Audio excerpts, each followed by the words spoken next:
questa mattina aprirei con un grazie che tutti noi dobbiamo dire e dobbiamo ricordare quello che fanno certe persone per salvarci la vita.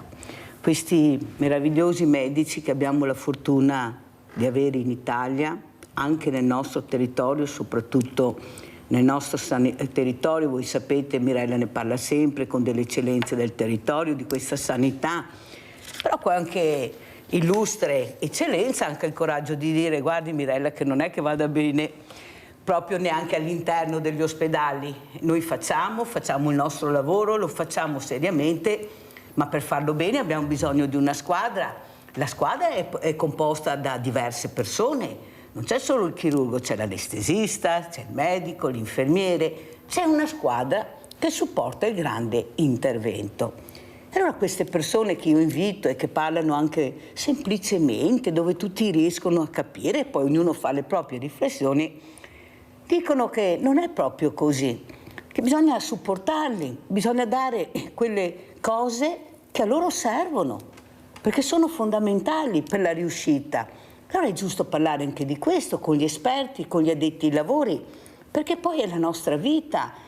E loro sono veramente bravi e io apro con questo grazie. Dico grazie questa mattina a due neurochirurghi, al dottor Zanatta Roberto e al dottor Del Verde Jacopo. Grazie di essere qui questa mattina, grazie veramente. Allora partiamo da lei, dottor Del Verde Jacopo. Cosa sta succedendo nella sanità? Questi grandi interventi meravigliosi che riuscite a fare, grazie anche alla squadra come ho detto, ma soprattutto questa passione di riuscire proprio a fare il migliore intervento. Io mi ricordo che ho avuto un cardiochirurgo e mi ha detto: sa Mirella, io a 6 anni sapevo già che sarei diventato un cardiochirurgo. Lo avevo già le idee chiare. È proprio così, dottor Del Verde? Dottor Zanatta, scusi. Allora, beh, nel mio caso anche, nel senso che anche io già alle elementari avevo già l'idea di cosa fare, poi fra la biologia e la medicina, insomma, però diciamo non è che sia frequentissimo trovare persone che hanno già le idee chiare già da giovani, ma poi la voglia ti viene quando sei dentro nell'ambiente, quando vedi che la passione ti aiuta e sei aiutato da tantissime altre persone che hanno la tua stessa passione. Insomma. La neurochirurgia è quella che abbiamo scelto noi, ormai sono quasi più di 40 anni che è qua a Treviso, ed è un campo che è sempre stato aperto a tutte le novità già da quando era stata fondata qui a Treviso, perché spazia dalla neurochirurgia funzionale, tumorale, vertebrale, pediatrica, alla traumatologia, a tantissimi campi. E quindi questo è quello che poi aiuta ad alimentare la passione in noi nel, non dico sopportare, però nel prolungare anche oltre quello che è il nostro orario di servizio, la nostra attività. Dottor Zanatta, quanto è importante la squadra, come pensavo, come ho detto io, e soprattutto chi sono questi giovani? Noi vediamo anche tante donne, giovani donne, una volta era impensabile vedere nelle sale operatorie queste figure femminili, invece un po' alla volta ne vediamo sempre più, anche molto preparate. E soprattutto mi ricordo, e lo dico spesso, voi lo sapete a casa, quando il direttore generale, il dottor Benazzi, ha detto: non chiamateli dottorini, sono dottori a tutti gli effetti, e si è arrabbiato anche molto, perché ha ragione, sono preparatissimi. Cosa dice, dottor Zanatta? Come sono questi giovani, o giovani sia dottori che dottoresse, chirurghi, che vengono nelle sale operatorie? Come li vede lei? Ma attualmente con le nuove direttive della scuola di specialità oserei dire che sono molto più preparati di noi, di quando abbiamo cominciato, quando ho cominciato io, perché adesso sono molto più aiutati anche nell'entrare in sala operatoria, nell'attività chirurgica, nell'attività di reparto, mentre all'epoca io, forse lui è un po' più giovane, eravamo, non dico al seguito di tutte le altre persone che c'erano in reparto, quindi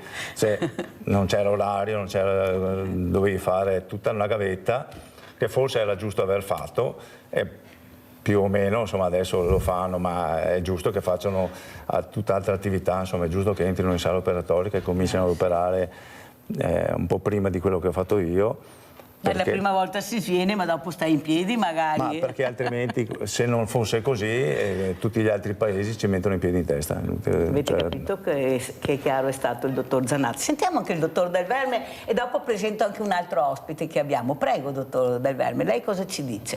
Questi giovani, queste donne, ecco, che sfidano veramente, perché non è facile neppure anche come donna lavorare, perché sapete che non è sempre semplice il nostro purtroppo rapporto casa-lavoro. Prego, dottor. Insomma, concordo pienamente con quello che ha detto il dottor Zanatti. Io forse ho vissuto una fase intermedia tra quello che era la scuola di specialità una volta, magari in cui c'era una meno possibilità di accesso alla sala operatoria, ed una invece maggior richiesta di fare una gavetta meno chirurgica, però e quindi mi ritengo fortunato ad aver visto entrambe le cose. I giovani di adesso sono bravi, sono anche, soprattutto i nostri, sono tutte persone all'altezza di quello che devono fare. Poi io che ho fatto la scuola di specialità a Padova, ho lavorato un po' all'ospedale di Mestre, poi sono venuto a Treviso e devo dire che la neurochirurgia di Treviso è sempre stata, insomma, un posto dove l'esperienza si poteva fare, si poteva veramente contare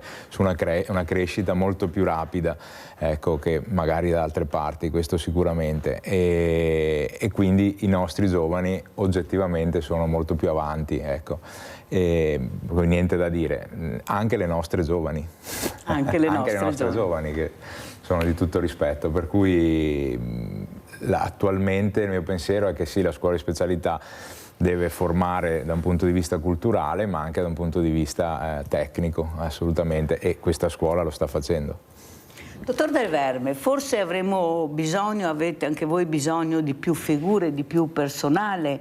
Ecco, queste, io lo dico sempre, ho detto anche al direttore Benazzi, a me non me ne frega niente del letto d'oro, io voglio un bravo medico, un bravo chirurgo, un bravo anestesista, ecco, perché quella è l'importanza, non è questa struttura. Si parlava anche col professor Gerosa, sì, intelligenza artificiale, ma poi c'è la mano dell'uomo, ho detto professor Gerosa, e lui mi ha detto, ma lei ha letto il mio trattato? No, è perché ho detto proprio questo, cioè alla fine questa intelligenza artificiale poi c'è sempre l'uomo, questo uomo che deve gestire questi importanti mezzi. Ecco, questa grande tecnologia però ha bisogno di un supporto anche importante, di persone preparate. Sì. Quello che ho visto io, insomma, in questi 20 anni più o meno di attività è una congestione sempre maggiore, e entro nello specifico perché, insomma, è quello di cui ho più tatto, è la chirurgia vertebrale, dove le tecniche sono andate avanti, le tecnologie sono avanzate, e quindi ci troviamo a poter operare molte cose che prima magari venivano lasciate come inoperabili, tra virgolette.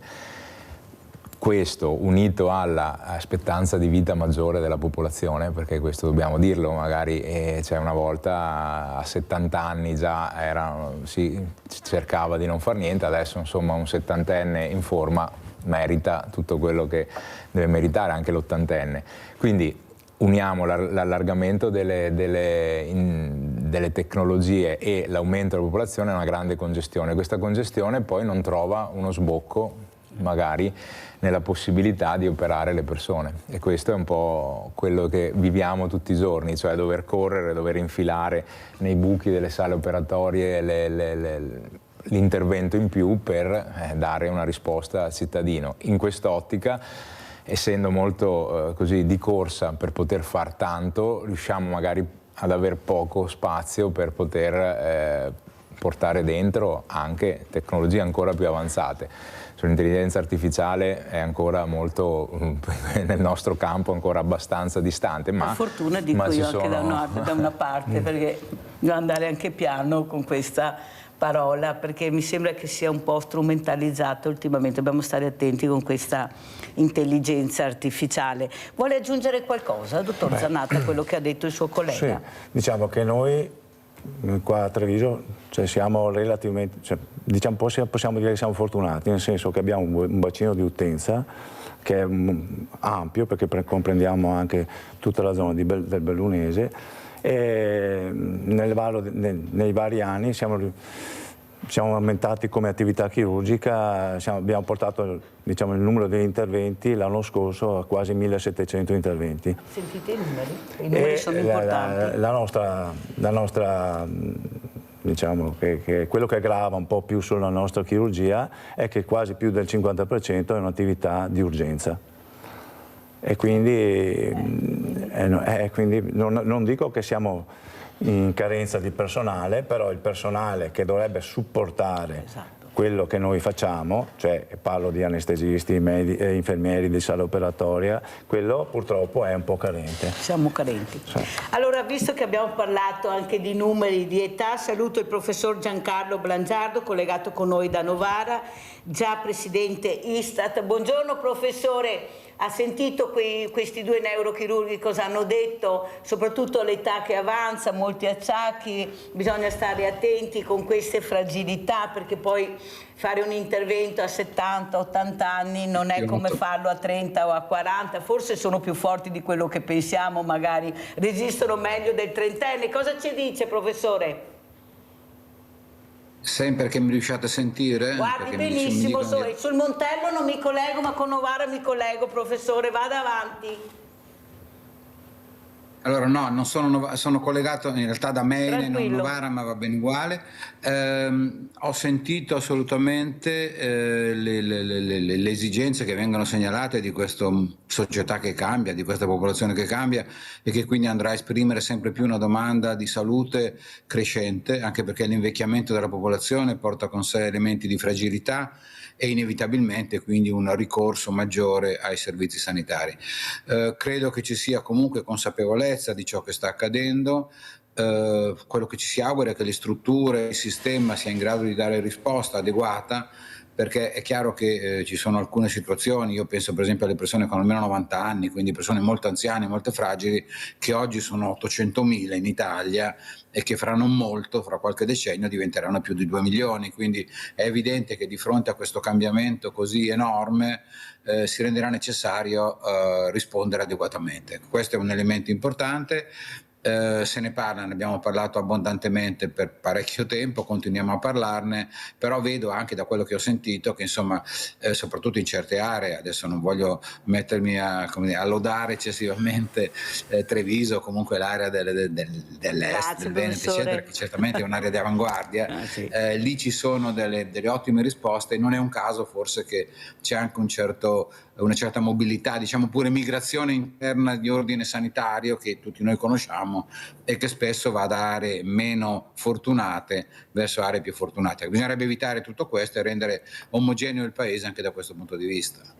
Ma io sono convinta, professore, che possiamo farcela se veramente riusciamo a capire l'importanza e le esigenze del territorio. Bisogna capire dove tu vuoi andare a parare, dove vuoi investire, cos'è che per te è necessario in questo momento, e forse quello che sentiamo anche queste persone autorevoli che parlano, forse i politici, noi politicanti dovrebbero ascoltare di più, perché loro danno sia i segnali ma anche delle risposte per cercare di migliorare la qualità della vita del nostro territorio. Il problema è che siamo fragili in tutti i sensi, caro professore, e là la fragilità comincia a pesare. Sentiamo Rinaldo da Venezia. Vai Rinaldo, veloce mi raccomando. Ciao Mirella. Ciao. E buongiorno ai tuoi ospiti. Innanzitutto volevo salutare il vostro sindaco che non vede più, Gentilini. Se ne sta in Cesa, è la persona più brava che era a Treviso. Condoglianze ai trevisani, ma sarà sempre con gli altri perché Gentilini resta un grande e resterà sempre un grande, una grandissima persona, setto, leale, ed era di tutto, aveva tutte le buone qualità. E dopo quello che voglio dire della medicina, se vuol dire parlare delle robe sbagliate, perché non è colpa dei medici, i medici sono anche ammazza bravi, bisogna che i politici capiscano che è più importante la sanità che qualsiasi altra cosa, perché la sanità guarisce tutti. Una volta a 60-70 anni i morivano, non sapevano neanche le cose. Adesso l'esperienza che ha i medici e quello che fa. Non è neanche giusto, io lavoro 12, 13, 15 ore al giorno se ne c'è bisogno. Non c'è nessuna categoria di lavoratori che fa quello che fa oggi. Non è colpa dei medici, bisogna che i medici gli diano gli strumenti e il tempo, quello che ha da fare, perché è la roba più importante, mi salva le vite e mi dà gloria, capito? Perché sei sempre nell'oscuro, gloria mi viene là. I pazienti sa, anche a me sono uomo che fa con i dottori, so cosa che fa e la gentilezza, quello che gli mette del suo, della sua persona, capito? E ora di questa è la gente che i politici non serve niente. Grazie Rinaldo, fammi andare avanti che non andiamo in politica, non finiamo più. Grazie, molto chiaro, comunque ti ringrazio anche del supporto di quello che abbiamo detto. Allora andiamo a vedere queste foto che commenterà il dottor Roberto Zanatta per capire l'importanza di queste figure che abbiamo questa mattina. Allora adesso che arrivano le foto, dottor Zanatta, lei il commento. Ma dunque, siccome noi due siamo quelli responsabili, diciamo, della chirurgia di quel tutto, quello che si tratta della chirurgia del vertebro midollare, la nostra attività comporta quindi una chirurgia che riguarda tutte le patologie dell'arachide, che possono essere sia dal punto di vista degenerativo, neoplastico e traumatico, che sia dell'anziano che sia del giovane, quindi le patologie che vanno dalle deformità, dalla scoliosi, dalla cifosi all'ernia del disco, poi dalle neoplasie, dalle plasie primitive e secondarie delle vertebre e finoltre alle neoplasie del midollo vertebrale. Quello che ovviamente che la fa da padrone è la patologia. Qui cosa stiamo vedendo, discale. dottor Zanatta? Ma qua è un'immagine che fa vedere un po' i rapporti articolari fra le vertebre e con il disco e i punti in cui praticamente possono essere causa di dolore, cioè le articolazioni fra le vertebre, il disco che protrude nel canale, quindi va a, tra virgolette, premere sul nervo che esce dal canale vertebrale e la parte posteriore delle vertebre, lo chiamiamo comparto posteriore, cioè la parte posteriore della vertebra che può toccarsi, cioè una vertebra per l'altra può toccarsi e quindi essere causa di dolore. Ma la causa di dolore non è solo... Per le 10 che c'è laggiù. Prego, dottor Zanatta, è un rientro che arriva. Prego. Ma la causa del dolore non è solo questa, perché un dolore subdolo può essere per esempio causato da una metastasi vertebrale che a primo acchito anche su una radiografia o su una TAC può essere silente, cioè non manifestarsi anche come radiologia e poi con il tempo può manifestarsi proprio con la presenza di una massa che va a comprimere il nervo. Dottor Del Verme, abbiamo visto queste immagini, la gente a casa, voi state spiegandolo anche bene, anche l'importanza anche della prevenzione, l'importanza di curarti, di capire che devi andare dal medico, perché forse noi donne ce la facciamo un po' di più, ma gli uomini fanno fatica ad arrivare dal medico, arrivano proprio qua. Io cerco di fare prevenzione perché è importante la prevenzione. Prego, dottor Del Verme. Sì, grazie. Allora, la cosa in merito a questo argomento, riagganciandoci all'aumento di richiesta che c'è di sanità per tutte le età, per gli argomenti, per le cose, le motivazioni dette prima, è necessario che al neurochirurgo, sarebbe necessario, arrivasse proprio il paziente che ha già seguito un percorso prima. Un percorso che comprende la terapia analgesica, quindi la terapia farmacologica in primo step, la terapia fisica, quindi la fisioterapia, e arrivare ed eventualmente anche la terapia del dolore, quindi l'infiltrazione, anche le terapie percutanee, meno invasive dell'intervento ma comunque analgesiche, e poi arrivare dal neurochirurgo, perché quello che noi troviamo spesso nei nostri ambulatori quando facciamo le visite è proprio una marea di persone che vengono da noi come primo come primo passo, e noi ci troviamo a doverli rimandare ad altri specialisti per poi, una porzione di questi, quelli che non guariscono, tornare di nuovo da noi. Questo, a mio avviso, è un po' una perdita di tempo. Okay? Se ascoltate bene a casa. il paziente con il dolore lombare, con la radicolopatia, quindi il dolore di una radice nervosa che nella maggior parte dei casi è una sciatica, dovrebbe, se non ci sono disturbi di forza, quindi se non c'è un muscolo che non funziona bene, perché in quel caso è necessario sicuramente l'intervento chirurgico, se non ci sono queste cose ma c'è solo un dolore, i passaggi dovrebbero essere terapia farmacologica, poi in seconda battuta eventualmente o anche in contemporanea la terapia fisica, le terapie infiltrative antalgiche, insomma nei reparti che forniscono questo tipo di cure, e poi il chirurgo deve essere interpellato come l'ultimo anello. L'ultimo anello, e lì se c'è la possibilità e la necessità dell'intervento allora si interviene, altrimenti no. Però ecco, questo un po' secondo me potrebbe aiutare a perdere meno tempo. E qua cade il pero, dottor Zanatta, perché allora andiamo dal medico di famiglia. Questo medico di famiglia che dovrebbe fare quello che sta dicendo il dottor Del Verne, nel senso, in base al paziente, indirizzare, perché sono medici, dovrebbero anche, dopo per carità arriva lo specialista, però il primo passaggio, ma se io non ho la fortuna di avere questo medico, come le telefonate che io ricevo, vado al pronto soccorso perché il dolore è forte, non so a chi rivolge. Per fortuna adesso abbiamo i farmacisti, abbiamo perso i preti e suore, per fortuna è rimasto il farmacista, dottor Zanatta, che almeno un primo step lo facciamo là, cerchiamo, ecco, perché non è facile. Poi interpellerò anche cosa ne pensa il dottor Blangiardo su questa difficoltà che hanno i diversamente giovani, non ce la fanno a usare i nuovi mezzi di comunicazione, è inutile che continuate a dirmi che sono bravi perché non li sanno usare. Ecco, io lo vedo sempre, comunque fanno molta fatica, non è che questi giovani insegnino a loro o ad operare, e forse dovremmo fare anche questo, specialmente anche quelli sopra le righe, mandarli naturalmente con gli educatori, perché ce ne sono che sono fuori di testa, a cercare di usare questa tecnologia, perché io capisco che per la persona, anche per un giovane, ecco, ad operare questa nuova tecnologia per loro è molto difficile.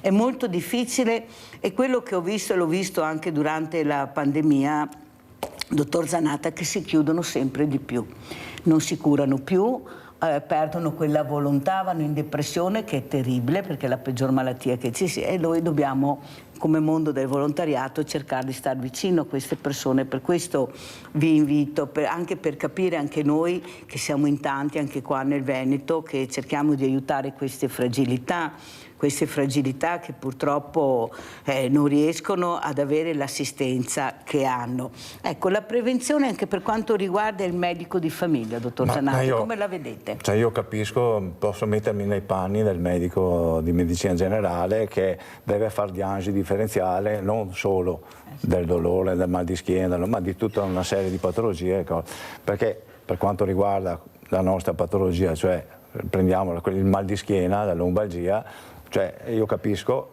che fare diagnosi differenziale fra spondilolistesi, dolore, tumore, non so, anche una colica renale, anche quella da mal di schiena, voglio dire. Ci sono tante patologie che possono confluire nel mal di schiena in generale e che non sono chirurgiche o non riguardano nemmeno il neurochirurgo. Questo potrebbe essere ovviato facendo dei percorsi di diagnostico terapeutici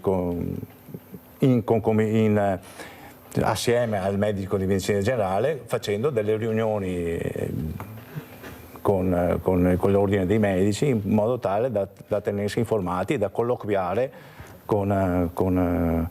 fra di noi, perché secondo me è importante anche perché purtroppo, tornando anche un po' riallacciando al discorso del territorio, noi abbiamo anche l'handicap purtroppo che attualmente il territorio non è più in grado, non è così compliante da poter accettare tutti i pazienti che noi operiamo e per poi poterli seguire come fisioterapia, come qualche altro tipo di terapia. e che siamo costretti a fare in ospedale, quindi occupando posto ad altra patologia o ad altri pazienti che aspettano, quindi in liste d'attesa. Per questo motivo poi anche le liste d'attesa si aumentano e si allungano. Sì, ma io penso che sia anche difficile risolvere il problema, come ha spiegato benissimo sia lei che il dottor Zanatta. Professor Brangiardo, cosa dice? Le risposte che dovrebbero arrivare, eppure i dati anagrafici si sapevano ancora tanti anni fa, si conosceva anche quello che è il nostro territorio, il nostro bellissimo territorio, ma l'Italia in generale. Cosa è successo secondo lei, professore?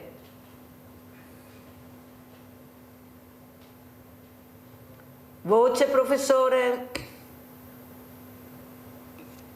Chiedo scusa. Sì, dicevo, quello che è importante è che ricordare che per anni sono stati date delle informazioni in maniera oggettiva, quindi i dati statistici non sono una novità, cioè questi andamenti, queste problematiche, questi scenari che in qualche modo appunto fanno nascere dei problemi non sono una novità del nostro tempo, sono qualcosa che stiamo trascinandoci dietro da qualche decennio.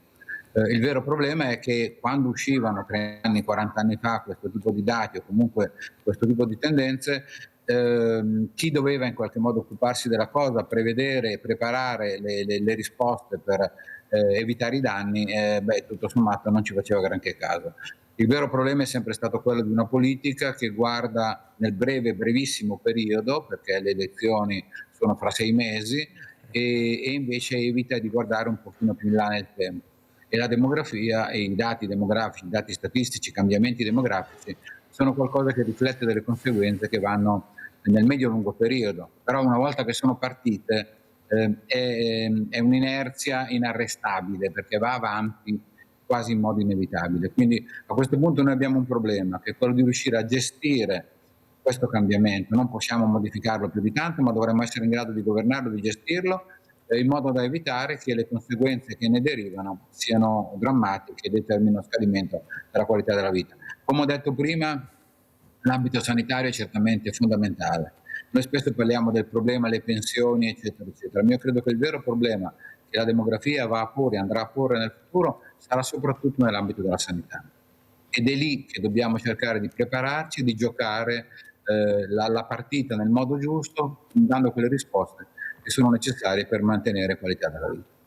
Allora, sentiamo anche cosa ha detto proprio giovedì il professor Cillo, vorrei anche i vostri autorevoli pareri su questi commenti che ha fatto il professor Cillo. Avevamo anche un politico, avevamo l'onorevole Bitonci in collegamento, Bitonci era in presenza e il professor Cillo era collegato da Padova, per capire che se uno ascolta bene forse riusciamo a dare delle risposte. Il problema è, come ha detto il professor Brangiardo, capire dove vuoi andare a parare, se vuoi vedere a medio termine o se vuoi vedere anche a lungo termine, perché sennò non ne veniamo fuori. Andiamo a vedere con la sanità. L'ospedale funziona, la sanità funziona, però la parte dopo, il professor Cillo fa un grande intervento. Io esco dall'ospedale, ma se a casa non ho nessuno, Bitonci, cosa faccio? Da chi mi rivolgo? Però prego, professore, prego. Perché lei dà già per scontato che tutto dentro l'ospedale vada bene, però parlavamo diciamo di volontariato. Prego. Noi da tanti anni, parlo della mia equipe, ma di tanti altri, tantissimi altri medici di Padova, di Verona, di tante realtà del Veneto, lavoriamo 12-13 ore al giorno, dedicando le ore in più rispetto a quelle dovute ad una forma di volontariato. Stiamo qui per smaltire le liste, per fare le cose che dobbiamo fare sul piano scientifico, sul piano dell'assistenza. Adesso non possiamo più fare neanche questo perché la normativa mette in carico ai primari di far rispettare il massimo orario delle 38 ore settimanali, per cui i nostri professionisti non possono neanche fare più ore non pagate, volontarie, perché questo è vietato. Capisce come c'è anche una situazione in cui siamo ingessati dentro normative per adeguarci agli standard europei, dove però c'è molto più personale, molto più retribuito. E dall'altra parte non possiamo neanche più fare volontariato all'interno delle nostre strutture perché non siamo complianti con queste normative europee. Quindi siamo sempre più stretti. Diceva giustamente l'onorevole che non possiamo gratificare nel pubblico perché è molto difficile, ma ecco perché i ragazzi, soprattutto i giovani, vanno nel privato, perché nel privato ogni ora che si fa in più è ben retribuita, non ci sono limiti e la performance viene riconosciuta. È un sistema che o troverà una sua nuova normativa, una spinta in avanti anche coraggiosa, io credo, oppure potrà funzionare solo nelle regioni come il Veneto, in cui l'efficienza ogni anno viene incrementata. Noi facciamo le riunioni di budget ogni anno e giustamente i nostri direttori ci dicono dovete rimanere ISO risorse, però cercare di fare sempre qualcosa in più, e noi ISO risorse efficientiamo e incrementiamo del 5-10% la nostra performance in Veneto, cosa che non avviene purtroppo in tante altre regioni italiane. Però capite che o ci sarà una cesura rispetto a questo eccesso di normativa, a questa rigidità del sistema, ma dall'altra parte la necessità di fornire un'assistenza sanitaria sempre più complessa.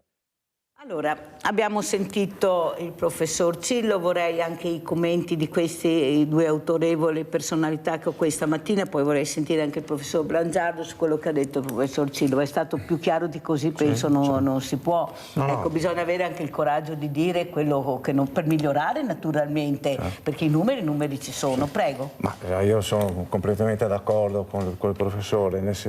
C'è da dire anche che c'è l'attività di volontariato che noi abbiamo fatto e che parte di noi continua a fare, insomma, è giusto che venga anche gratificata. In questo modo o nel modo in cui era prima non veniva nemmeno riconosciuta. È giusto quindi che la sanità italiana si metta alla pari della sanità europea, quindi le normative europee devono essere rispettate. Il problema è che dovremmo avere in questo modo però più personale per poter dare il giro e fare in modo che chi lavora all'interno di un reparto o di un settore possa, compiute le sue 38-40 ore settimanali, possa andare a casa in modo sereno. Questo purtroppo ancora non è possibile.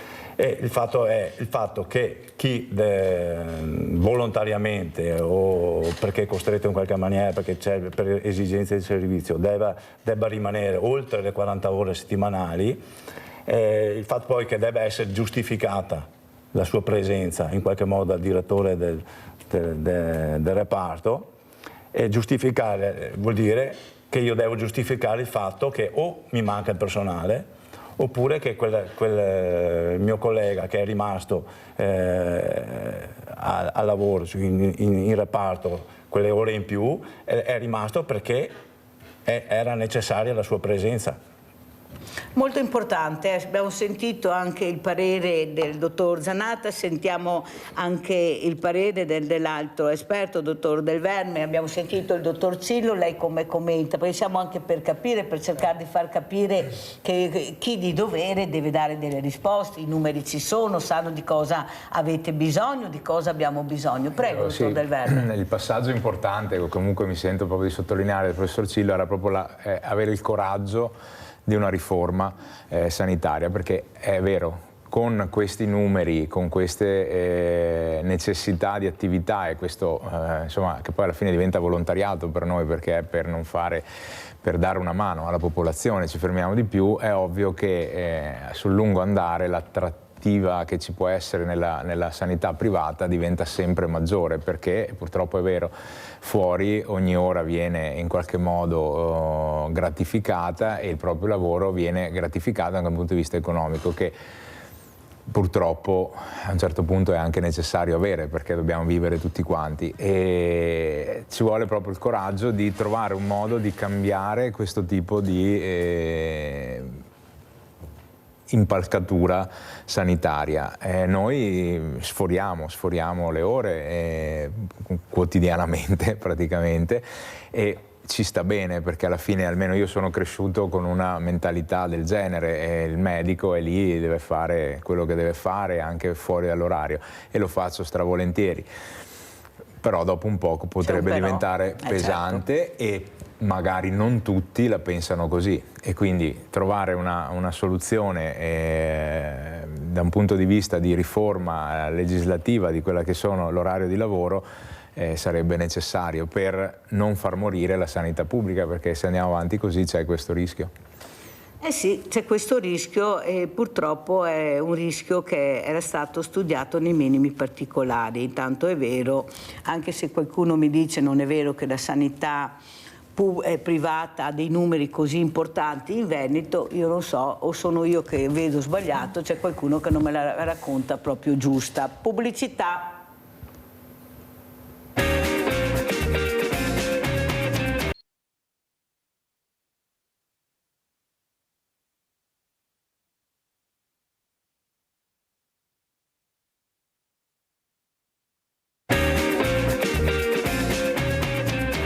Siamo col dottor Roberto Zanatta, neurochirurgo, assieme al dottor Jacopo Del Verme, anche lui neurochirurgo, e abbiamo anche il professor Giancarlo Blangiardo, demografo, già presidente Istata. Allora, professore, ecco, è caduto, niente, vediamo di riprendere. Torniamo al professor Zanatta. Professor Zanatta, ecco, quello che lei vuole dare questa mattina come messaggio, un messaggio veramente importante anche per i giovani, quelli che stanno ascoltando, poi faremo vedere un altro servizio anche sui ricercatori. Cos'è che vorrebbe dire questa mattina, anche in quanto merita la sua professione?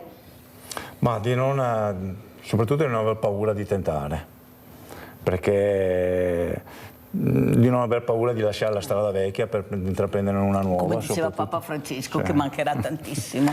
Diceva proprio questo Papa Francesco, osate, osate. Perché è quello che incrementa poi la voglia di fare. Fortunatamente non è come ai miei tempi, quando mi dicevano che per imparare dovevo rubare con gli occhi. Fortunatamente adesso abbiamo persone che insegnano bene, a parte il sottoscritto che non lo contiamo, insomma, che fra poco andrà in pensione. però insomma c'è questa tendenza proprio all'insegnamento attivo. E questo è quello che voglio far passare, insomma, che i giovani vengano pure senza timore, che impareranno sicuramente bene. Insomma. Il problema, ripeto, è sempre la voglia di poi rimanere oltre il nostro orario e non farsi accalappiare che è difficile, ovviamente, perché come diceva il dottor Del Verme, è difficile non vedere, diciamo, la luce su delle attrattive maggiori come stipendio e come retribuzione, però diciamo che il lavoro che viene fatto in ospedale, i grossi interventi che vengono fatti in ospedale raramente vengono fatti in una struttura privata, le complicazioni che poi succedono in una struttura privata di solito tornano nell'ospedale pubblico, quindi l'attività che si fa in un ospedale pubblico, diciamo, è decisamente molto più allettante, più grossa, più importante di quella che si fa in un ospedale privato. Allora saluto anche il professor Blangiardo che ha dovuto allontanarsi, purtroppo non riusciamo a fare il collegamento, comunque grazie. Allora, dottor Del Verme, però c'è un però, come cercare di intrigare questi giovani, anche giovani medici, questi laureandi? Io ho fatto una proposta sia al direttore Benazzi che anche al dottor Del Ben di aprire più gli ospedali ai giovani, farli entrare, fargli vedere, toccare con mano quella che è la realtà. Perché è quello che vogliono loro sono curiosi, hanno voglia di vedere, forse aprire un po' di più. Sì, si è fatto qualcosa, perché non si può dire che non entrano negli ospedali, ma secondo me dovrebbero aprire molto di più, perché quando tu entri in un ospedale il profumo, l'odore, i volti, quello che vedi è diverso da quello che sei a scuola, all'università, non è la stessa cosa. È un altro mondo che tocchi. E tocchi cos'è? La sofferenza, la disperazione, la bravura, l'intelligenza. tocchi con mano quelle realtà che non vedi anche negli atenei. È un'altra cosa l'ospedale. La pratica, a mio avviso, dovrebbe essere fatta molto negli ospedali, anche come laboratori. Io ho avuto un ricercatore molto importante in America, ha detto: qua è un'altra storia, ci fanno toccare con mano, provare con mano.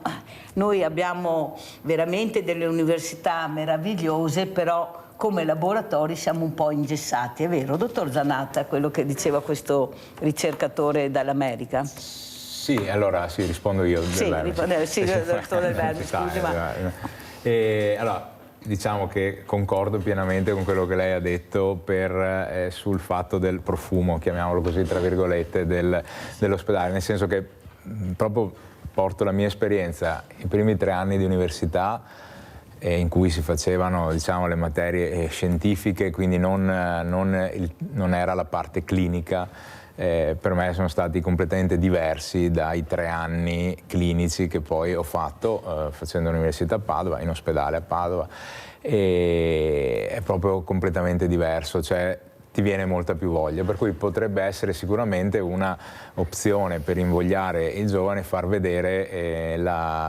quello che è la vita poi dell'ospedale, la vita del medico in maniera più attiva, soprattutto per i chirurghi, almeno per chi vuole fare il chirurgo, perché insomma io ricordo che cioè per me già aver messo il primo punto di sutura era stata un successo, insomma, arrivare sulla Luna praticamente, certo. per cui sì, far vedere subito quella che è l'attività e la vita dell'ospedale può invogliare, ma soprattutto può anche selezionare, perché non dimentichiamo il fatto che insomma, dopo deve fare il medico chi è in grado di farlo e chi ha voglia di farlo. Se sei adatto, se sei adatto, se fai, esatto. Poi c'è l'internista, c'è il chirurgo, c'è il medico del laboratorio, insomma ci sono tante figure, per cui forse prima uno trova la propria strada, a patto che sia la strada della sanità, meglio è, secondo me. Sentiamo anche lei, dottor Zanatta. Guardi, secondo me è proprio vero, nel senso quello che diceva lei, che l'integrazione dello studente all'interno dell'ospedale è una cosa fondamentale. Io mi ricordo che ormai sono passati più di quasi 40 anni, quando andavo all'università e c'era gente che si laureava senza mai aver visto un paziente, un malato. Adesso per fortuna le cose sono decisamente cambiate, anche durante la specialità, gli specializzandi ultimamente da qualche anno, l'ultimo anno lo fanno all'estero, proprio per conoscere realtà diverse ed è un'ottima cosa. Io l'ho fatto, l'ho fatto per mia volontà, ma l'ho fatto in Francia e in Francia ad esempio ho visto che come aiuto strumentista utilizzavano degli studenti di medicina, proprio per mandarli dentro nell'ambiente in cui avevano deciso di lavorare. Questo qua in Italia non si può fare, però insomma si possono fare tante altre cose, cioè aiutare le persone a non disannomalarsi di quanto vorrebbero fare, insomma, quello sì. Guardi, io ho avuto un ricercatore giovanissimo che ha scoperto la stella variabile. E lui ha detto una cosa che mi ha fatto riflettere, per quello dopo ho chiesto ai direttori generali di cercare di fare questo, di aprire. Guarda, ha detto Mirella, se io fossi stato a scuola potrei o anche essermi collegato con internet, con i social, non sarei riuscito a fare quello che ho fatto. Quando sono entrato in questa meraviglia che è questo osservatorio astronomico che abbiamo, là sono stato... proprio mi ha preso talmente tanto che ho capito quello che io volevo fare. Non l'avrei mai fatto a scuola. Ecco, questo fa capire l'importanza di toccare con mano quella che è una realtà che tu non immagini neppure. Là ho capito, ha scoperto la stella variabile, 23 anni, perciò capite bene lì, per quello io cerco, ma capite che abbiamo la fortuna di avere magari questa creatività, ma da soli non ce la fanno a tirarla fuori. Bisogna che ci sia qualcuno che capisce che forse facendo toccare con mano e vedere che più ha dato una cosa, questa creatività che c'è, perché ce l'hanno i ragazzi, però stanno tirando fuori la rabbia. Ecco, neppure quella hanno saputo gestire, neppure quella, perché la stanno tirando fuori in maniera sbagliata. Ma perché questa rabbia? Perché non riescono a esprimersi. Come io, e lo dico, voi lo sapete, io invece vado a parlare con questi ragazzi, proprio quelli sopra le righe. E quello che mi dicono sempre, dottor Del Verme, tu dammi il gioco, Mirella, che io ci gioco, però dammi tu il gioco. Ho capito, ma quale gioco fai tu? Allora dico, cos'è la cultura, l'arte? Anche. Ad esempio uno mi ha detto la moda e mi sono accorta perché aveva degli abiti particolarissimi. Ho detto, ma guarda che bello che sei, ma che belli questi pantaloni che hai. Sai che me li sono fatti io? Ma dai, ho detto, sì, mi piacerebbe tanto diventare un designer. Beh, se lei lo vedeva, ecco, questo era uno dei ragazzi che voi vedete molto sopra le righe. Capite che mi arrabbio molto, dottor Del Verme, dico, ma perché non li portiamo e gli facciamo fare un bel giro a 360 gradi a vedere dove si può andare a parlare con questi ragazzi, cos'è che interessa a loro?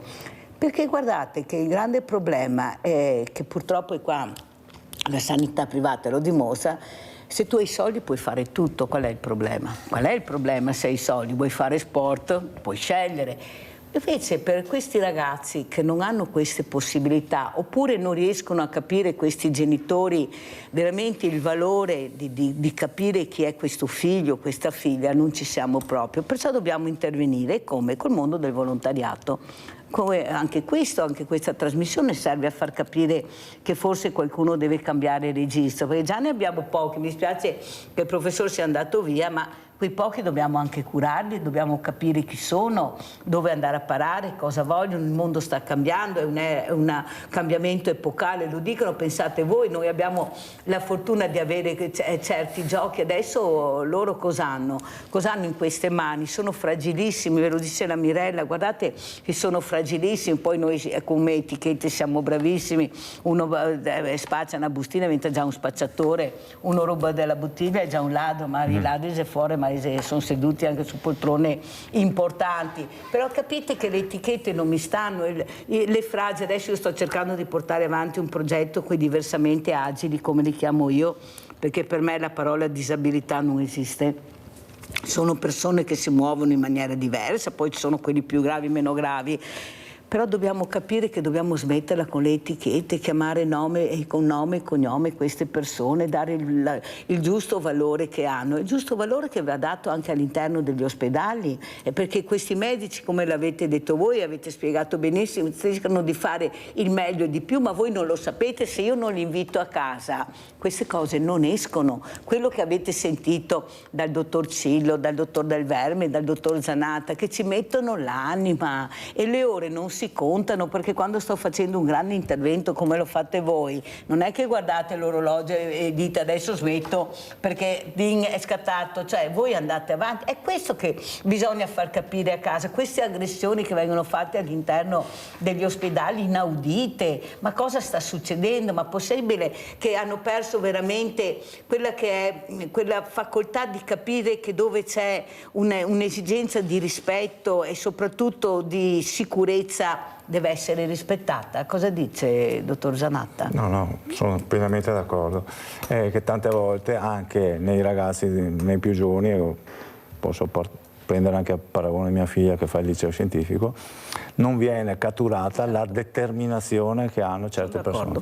Cioè, è un po' difficile effettivamente. Anche perché sono chiusi ormai a riccio, cioè aprirli è mica facile sti ragazzi qua, io ci impiego tempo prima di riuscire un po' alla volta, però quando hai la loro fiducia loro si aprono a 360 gradi. Ecco, questo deve fare la scuola, perché vedi, io dico sempre, come ho detto prima, io non devo essere fortunata ad andare in quell'ospedale, ad avere il dottor Zanatta, il dottor Del Verme, il dottor Cillo. Io devo avere quello che mi aspetta di diritto, che sia al nord, al centro o al sud. Io devo avere quello che mi aspetta di diritto, non il bravo insegnante, il bravo dirigente.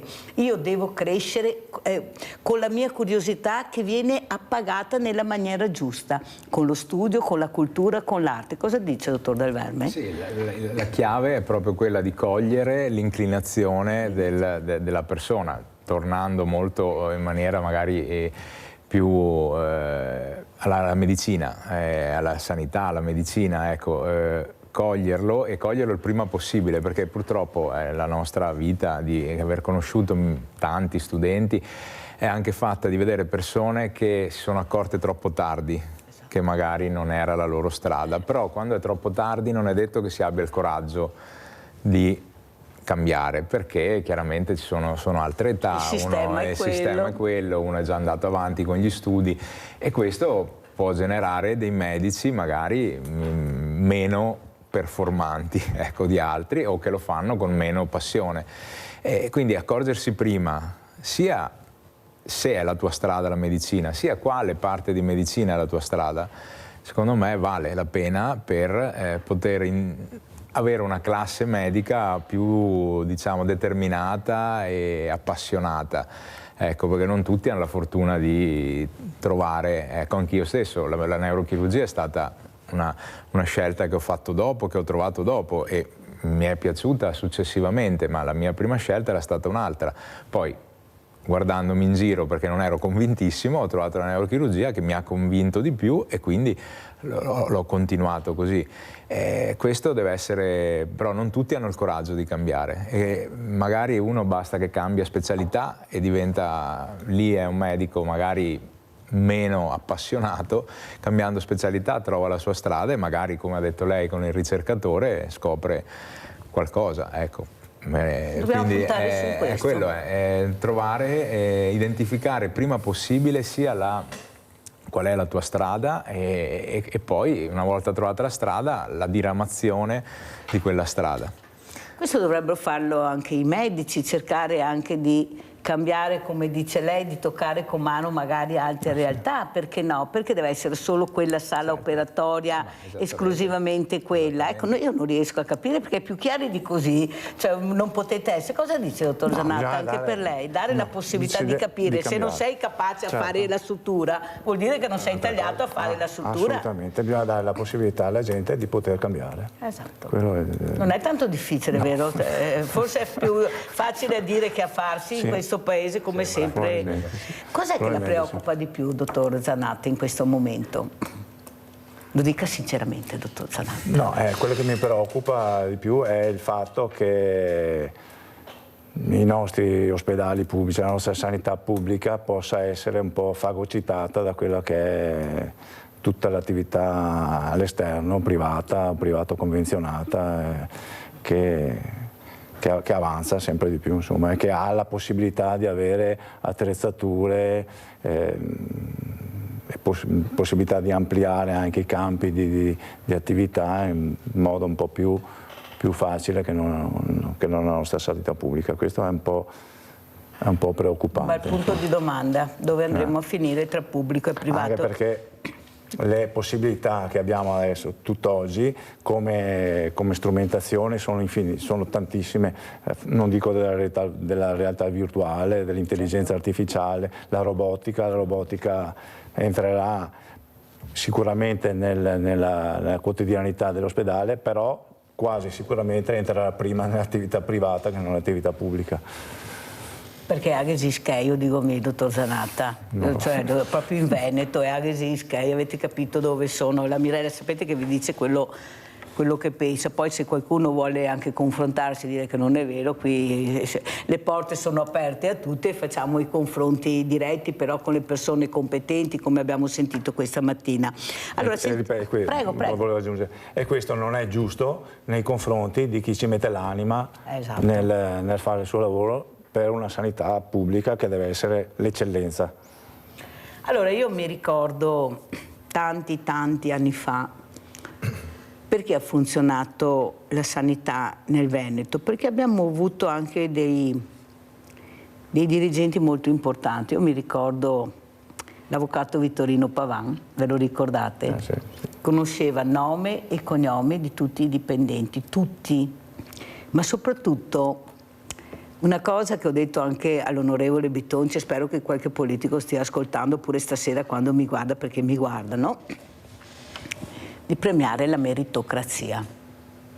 Ecco, forse se la politica riesce a capire di premiare la meritocrazia e mandare avanti le persone brave che abbiamo, quelle che veramente hanno la passione del lavoro, forse riusciremo ad andare molto avanti, perché ne abbiamo tanti ma non riescono a salire perché qua funziona così purtroppo, i famosi cerchi magici, però non sono messaggi che devono arrivare ai giovani perché perdono l'entusiasmo, se no.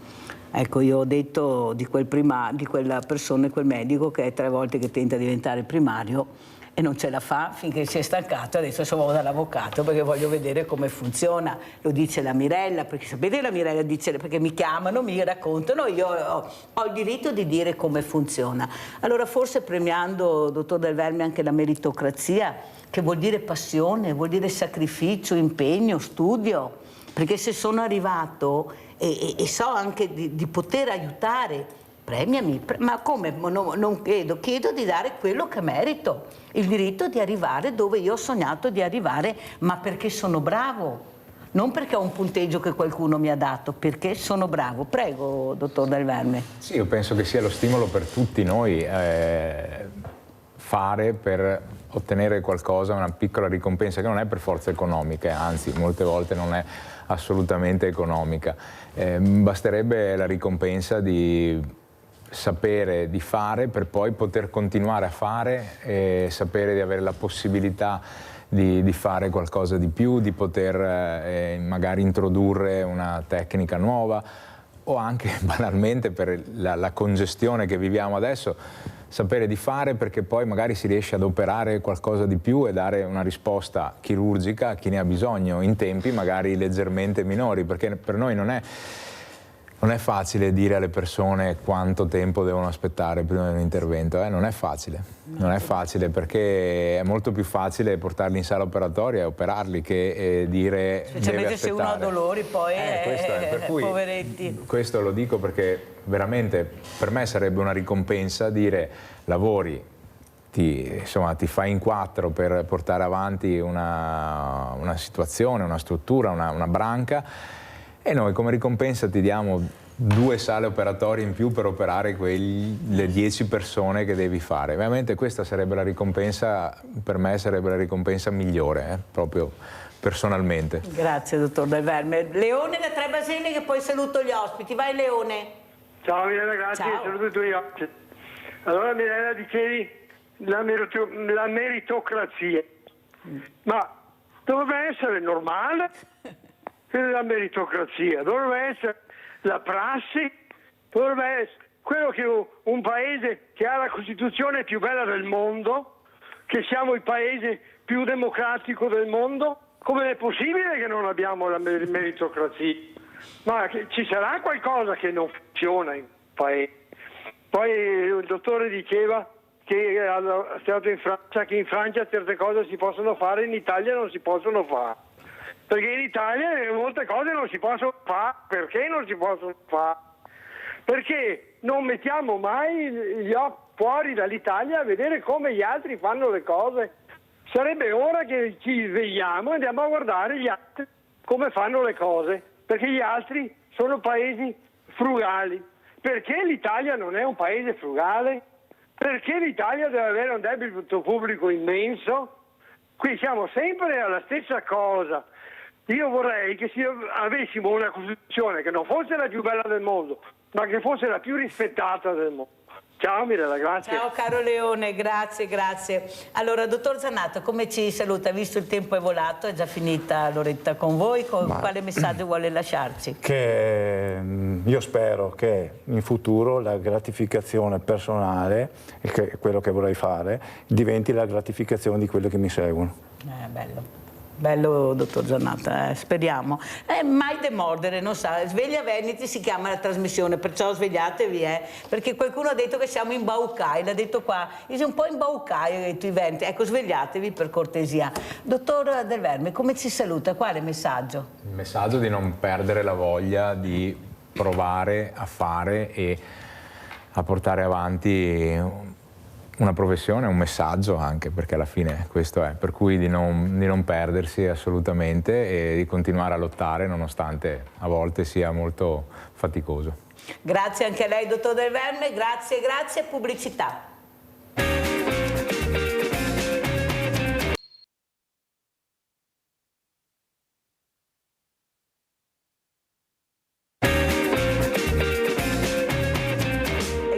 appuntamento a alti graditi ospiti. Abbiamo in presenza Tommaso Razzolini, consigliere regionale Fratelli d'Italia. Grazie di essere qui, Tommaso. Grazie anche all'avvocato Innocenzo D'Angelo. Parleremo di legittima difesa, perciò molto importante, di sicurezza poi alla fine di tutti noi, perché si è un po' preoccupati. Io sono sicura, lo dico, che vivo in una città sicura, che poi dobbiamo tenere le antenne alte perché ci sono dei gruppetti in qualche zona che stanno alzando l'asticella, è un'altra cosa, o i furti nelle case. Sentiremo cos'è anche la legittima difesa. E saluto anche Paola Dall'Asta, fondatrice di Brescia Sicura, sicurezza cittadina. Grazie anche lei, Paola, di essere qui con noi stamattina, una mattinata molto importante. Abbiamo toccato il tema della sanità, adesso tocchiamo il tema della sicurezza. Allora vorrei partire proprio con lei, Paola. Cosa vuole dirci questa mattina? Cosa sta succedendo? Prego. Allora, io questa mattina volevo appunto dire che innanzitutto sono membro direttivo dell'Associazione Nazionale Controllo di Vicinato, che è composta da una rete nazionale di volontari e associazioni locali, e fornisce poi a titolo gratuito consulenza e supporto ai gruppi di controllo, amministrazioni, enti, ma anche a cittadini privati. Io mi sono innamorata di questo progetto, che è un progetto, ci tengo a precisarlo, non facciamo ronde, è un progetto apartitico, perché mi piaceva soprattutto l'idea di fare coesione e rete con i propri vicini di casa. L'ho portato a Brescia, in provincia di Brescia, nel 2015, dove ad oggi ci sono più di 150 gruppi, di cui 20 alla sola Brescia. Sono 26 i paesi coinvolti dove abbiamo attivato il gruppo controllo vicinato, e quello che io vado a spiegare nelle serate informative, dove le amministrazioni mi chiamano, che ad oggi sono 41, dove sono andata a portare questo progetto, spiego che gli attori sono le amministrazioni, in quanto fanno conoscere il progetto, le polizie locali che danno il loro supporto, ma l'attore principale sono i cittadini. Infatti, dove i cittadini non comprendono appieno che il progetto parte da loro e parte dal basso, alcune volte non parte nulla, seppur ci siano amministrazioni e polizie locali che siano interessate a portarlo avanti. Di contro, invece, magari abbiamo dei cittadini che sono interessati a far partire questo progetto, che lo fanno partire senza magari avere un supporto dell'amministrazione. Ovviamente si può fare, visto che non sono ronde, quindi si può normalmente effettuare, anche perché quello che noi spieghiamo di fare è quello di evitare che il ladro entri nelle nostre case, come facendo prevenzione.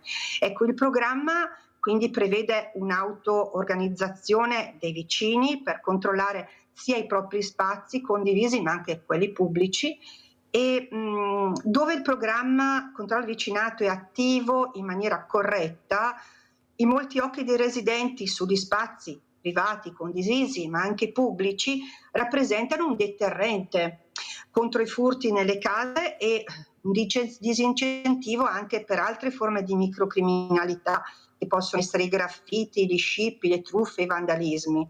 Ecco, il programma, infatti, come dicevo prima, prevede, oltre alla sorveglianza, anche l'individuazione delle vulnerabilità che sono ambientali ma anche comportamentali, che rappresentano delle opportunità per gli autori di reato di operare. Inoltre la collaborazione e la fiducia tra cittadini sono fondamentali, anche perché instaura un clima di fiducia, di sicurezza, che è percepito anche dai residenti e particolarmente anche dalle fasce più vulnerabili. Prima si parlava degli anziani, ma anche delle persone malate, delle persone sole, dei bambini.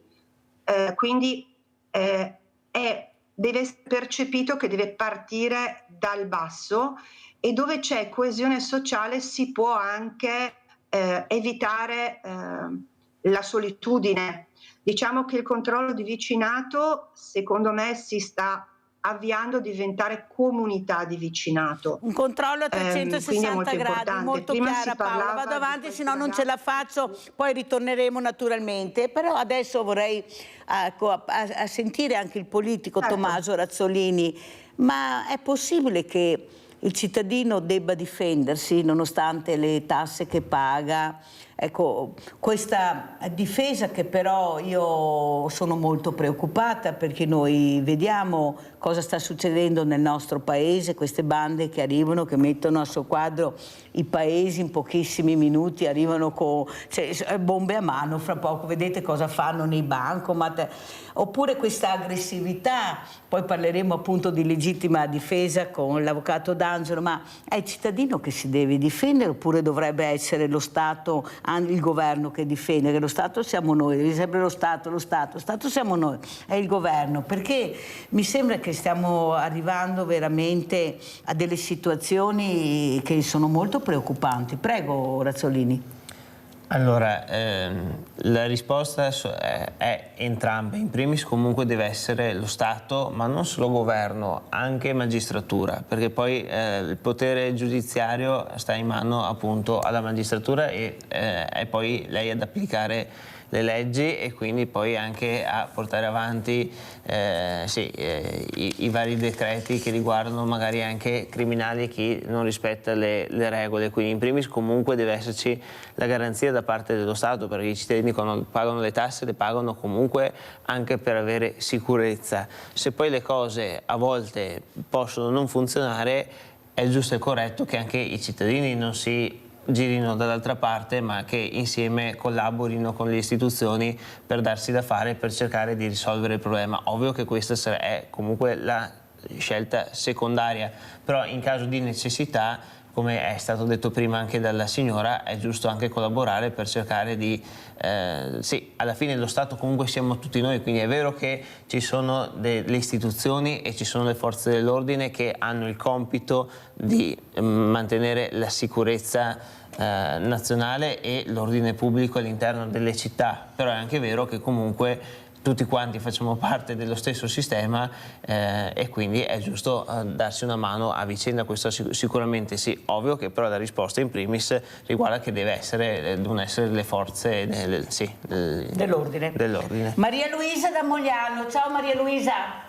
Ciao Mirella, ascolta, volevo sapere se posso parlare di una cosa, però sono fuori tema. Sì, se posso tranquilla. Una cosa perché è un argomento importante. Vai.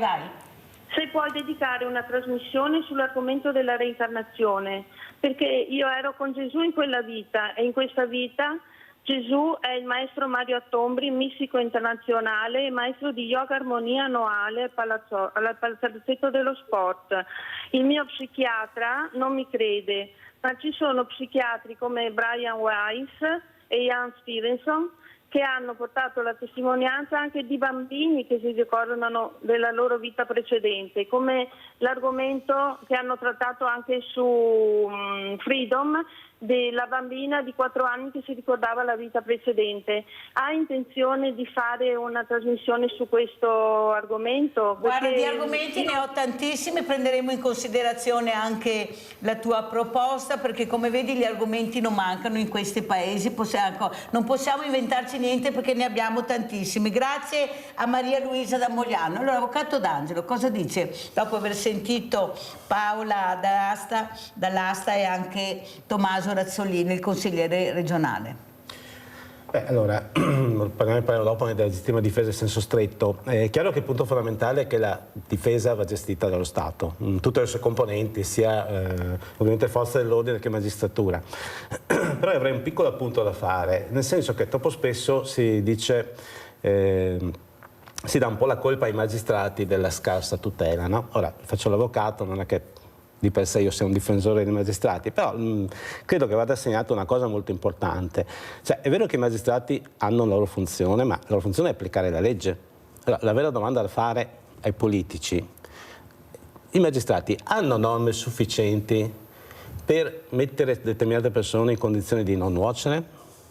perché questo è il punto fondamentale. Cioè la nostra legislazione negli anni, andando incontro ovviamente a delle giuste esigenze di garantismo, delle giuste esigenze di evitare carcerazioni preventive che poi si rivelano infondate, con grave danno ovviamente per chi le subisce, hanno realizzato un sistema in cui la carcerazione preventiva è stata limitata tantissimo, anche perché i processi durano troppo. E credo che qui ci sia uno dei nodi fondamentali di quel senso di insicurezza che c'è attualmente in Italia, perché la persona che viene presa anche in flagrante, come si dice, quindi si vede, ci sono le prove, insomma è abbastanza dimostrato che abbia fatto qualcosa, pensiamo a tanti arresti fatti anche adesso a Treviso in certe situazioni in cui sono ben identificati e subito, pensiamo al caso del kebab, per dire, che è uscito sui giornali. Vediamo poi se troviamo anche il filmato del kebab di questo. Ho preso quello perché ultimamente no, è importante, dell'altro giorno. La domanda è: il magistrato può tenere in carcere quelle persone? La risposta è no. Ma non è che non può farlo perché è cattivo, non può farlo perché la legge non glielo consente. Quindi probabilmente c'è anche il legislatore che deve ripensare alla sua normativa, per cui pur garantendo sempre ovviamente giustizia, equità, perché non si può neanche ovviamente avere una legislazione che sia poi troppo limitante dei diritti, però vedere se ci sono delle modalità, delle possibilità in cui effettivamente delle persone che fanno dei reati di grave allarme sociale, magari non gravi in sé rispetto, che so, omicidi, rapine, eccetera, ma che comunque creano allarme sociale, vengono messi in condizioni di non nuocere, altrimenti si crea una situazione in cui oggettivamente chi commette un reato si fa quasi l'idea che tutto sommato. Sono perfettamente d'accordo, avvocato Daggio. Sono perfettamente d'accordo. Bisogna precisare questo, che la magistratura in certi versi ha le mani legate come le forze dell'ordine. Questo è, la palla va al politico. Assessore. No, assessore, ma per me sapete che è assessore. Razzolini. Allora, io mi sono confrontato con vari esponenti della maggioranza, anche del governo a riguardo, e più di qualcuno mi dice che le leggi oggi ci sono, però bisogna anche applicarle, bisogna appunto dare poi l'applicazione in linea anche con la volontà poi di effettivamente di far tenere dentro le varie persone. Dopo, per carità, ovvio che non si può stravolgere la legge che è scritta, e quindi su questo la giurisprudenza, il Parlamento deve legiferare a riguardo. Quindi sì, se c'è qualche comunque problema, magari secondo me bisognerebbe anche lavorare insieme con magistratura e Parlamento affinché di dare magari i giusti indirizzi per evitare questo. Oggi il problema è che in questi ultimi anni ci siamo comunque riempiti di tante persone, alcune per carità con buona volontà e collaborative, che hanno voglia di lavorare. Tante altre persone in realtà sono venute qua solo per fare i propri porci comodi, e dovendo vivere comunque per vivere sono andate a delinquere, tuttora stanno facendo questo. Sicuramente abbiamo anche noi cittadini italiani che non si comportano bene, su questo assolutamente non dico di no, però avendo sempre accolto più non posso tutti quanti, oggi ci troviamo in questo discorso da gestire, insomma, ecco, perché chi magari arriva da un'altra cultura, da un altro paese, che non ha le buone intenzioni che hanno chi invece ha un altro approccio delle regole e della convivenza, sicuramente questo è un problema. Oggi il governo ha appena varato il decreto sicurezza, adesso hanno anche messo altri rinforzi per le forze dell'ordine, per le forze armate, quindi anche su questo hanno preso questa strada, quindi un po' alla volta si sta facendo. I rimpatri anche lì si stanno portando avanti, la diminuzione dell'immigrazione clandestina è in atto rispetto anche agli anni scorsi, stiamo vedendo che le cose stanno andando avanti. È ovvio che non è che le cose succedono dall'oggi al domani con un schiocco di dita, bisogna recuperare tante situazioni pregresse che non sono state perlomeno ben gestite. Su questo sicuramente anche il Parlamento dovrà attuare delle leggi più rigide. Sappiamo bene che poi quando la legge arriva in Parlamento bisogna che abbia anche non dico unanimità, ma insomma che venga discussa nelle varie commissioni e che si metta a punto il favore politico della maggioranza in primis, però insomma sappiamo anche che poi bisogna fare attenzione sulle varie richieste a riguardo, anche su questi temi delicati, e questa è la direzione da prendere. Comunque insomma, io vedo che il governo su questo si sta impegnando. Si può fare di più, per carità, si può sempre fare di più. Ovvio che partiamo da una situazione non così semplice. Poi le baby gang sono un'altra cosa, su questo è previsto, adesso non so se è già stato fatto o se lo andranno a fare, anche il fatto che anche se uno è minorenne sotto i 16 anni e compie comunque baby gang e atti di questo tipo, possa essere soggetto anche lui possa essere perseguito dalla legge. Sì, perché fino a prima questo non poteva succedere. Poi sentiamo anche l'avvocato D'Angelo, volevo sentire anche Paola Dall'Asta cosa ne pensa di quello che ha sentito. Prego Paola. Allora, innanzitutto volevo fare una premessa. Il controllo di vicinato si concentra esclusivamente su fare coesione e rete tra cittadini senza fare ronde e togliendo tutte le varie vulnerabilità che fanno diventare le nostre case e le nostre persone dei bersagli per truffe e per reati.